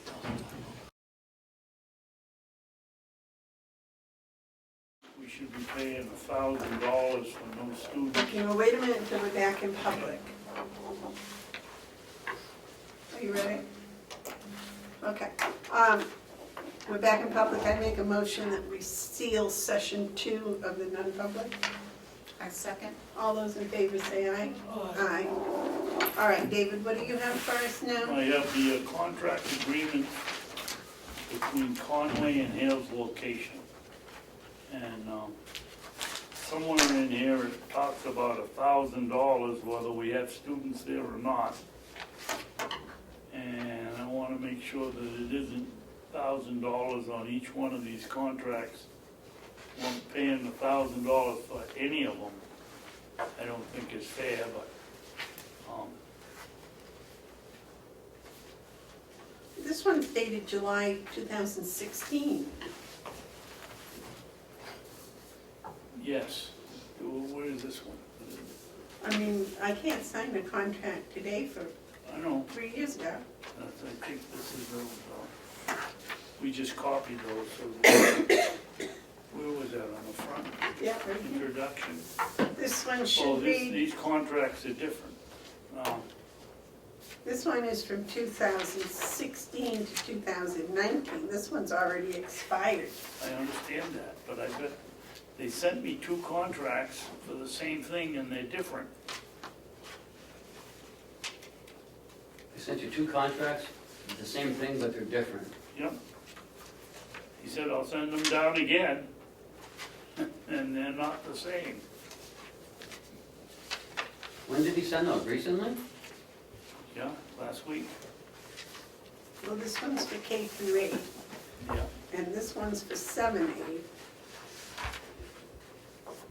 And this one has a blank date. 7, 8. Oh, we get some problem here. I'll call them up. There's problems, because this one's K through 8. Oh, thank you. This is a 9-year contract. Yes. That's what we had the last time. I thought we negotiated it down. No, the last one was from 2016 to 2019. That's only 3 years. What grade is that? K through 8. Oh, And this is K through 6. And this one is 7 and 8. 7 and 8, I think. So I gotta call them up and tell them we want a real contract. Well, and I don't think we want a 9-year contract either. That's a long contract. Put in the driver's seat. well, I mean, where else would they go? I don't know. There's the 9 years, it's probably because it's, Or K through, K through 8. okay. well, 7 and 8 and K through 8. That's 2 different K through, is the other contract for K through 6? One is K through 6. Okay. Here's 7 and 8. And those are both 9-year contracts.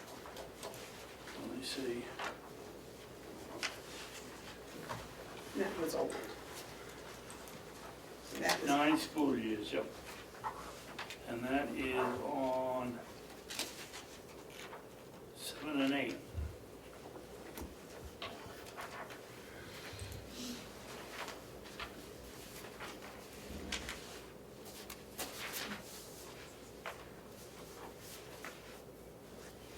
So are the second ones that you have there, the 9-year contracts, are those the ones that have $1,000 in them? No, I can't find where it says that, but I can't even tell which one. There's no dates on these, so That one's expired. that one's expired, so that wasn't, this must be the new ones.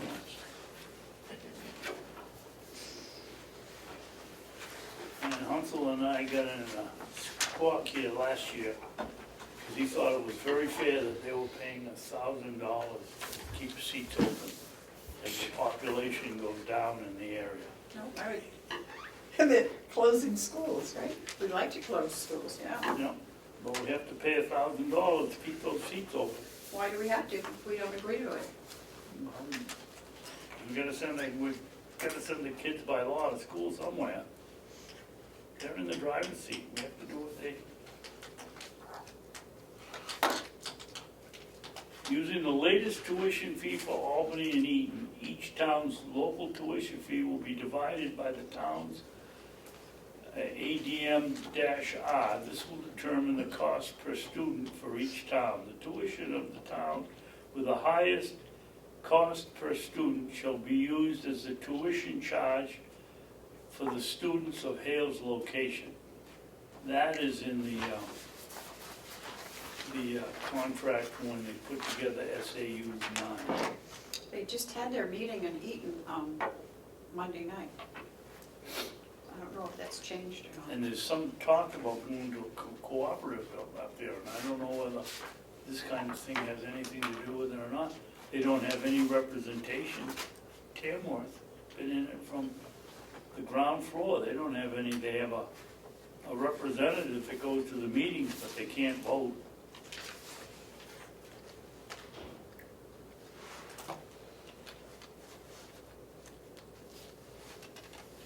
Well, it would probably take them close to 9 years to get a cooperative together. Well, it's been almost 9 years to get that contract signed. You guys have been doing that since I got here, Yeah. 5 years ago. Yeah. You haven't signed it yet. Well, yeah, because Well, this didn't really come up until 2019 it until we expired. signed the one in, at Freiburg. Then everybody realized we didn't have the contract, but Can you K get through copies of those, David, so I can, after the meeting today? Or whenever? you can get some copies. And I call Kevin.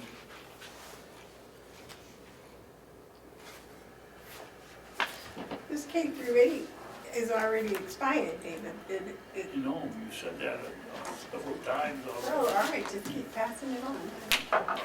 Well, I need them when I call them up to tell them the Here. difference. I Yeah. thought you'd like to see the difference. Yeah, here, take those, and then when you get it, let me have some. We got a copier in the office now, so we can run all the Yeah. copies. Show me how to work it. Okay. Try. Anything else? No, I'm trying to going. Okay, we all set, David? I think we're probably ready to adjourn. Yeah, you adjourn and then I'll read. Right. Do you want to do your minutes, or you want to hold them? What are those? The minutes from last week and. If we could Just hold hold on them to so them? that we can Yeah. read them, because Okay. you know. Just reminding, okay, good. And if we could have them a couple of days ahead, Yes. so that slow people like me can find them and read them. All right, I'll make a motion to adjourn. I'll have a second. Okay. All those in favor say aye. Aye. Aye. I guess I made the motion. Yep. Okay, and now we're going to have a non meeting.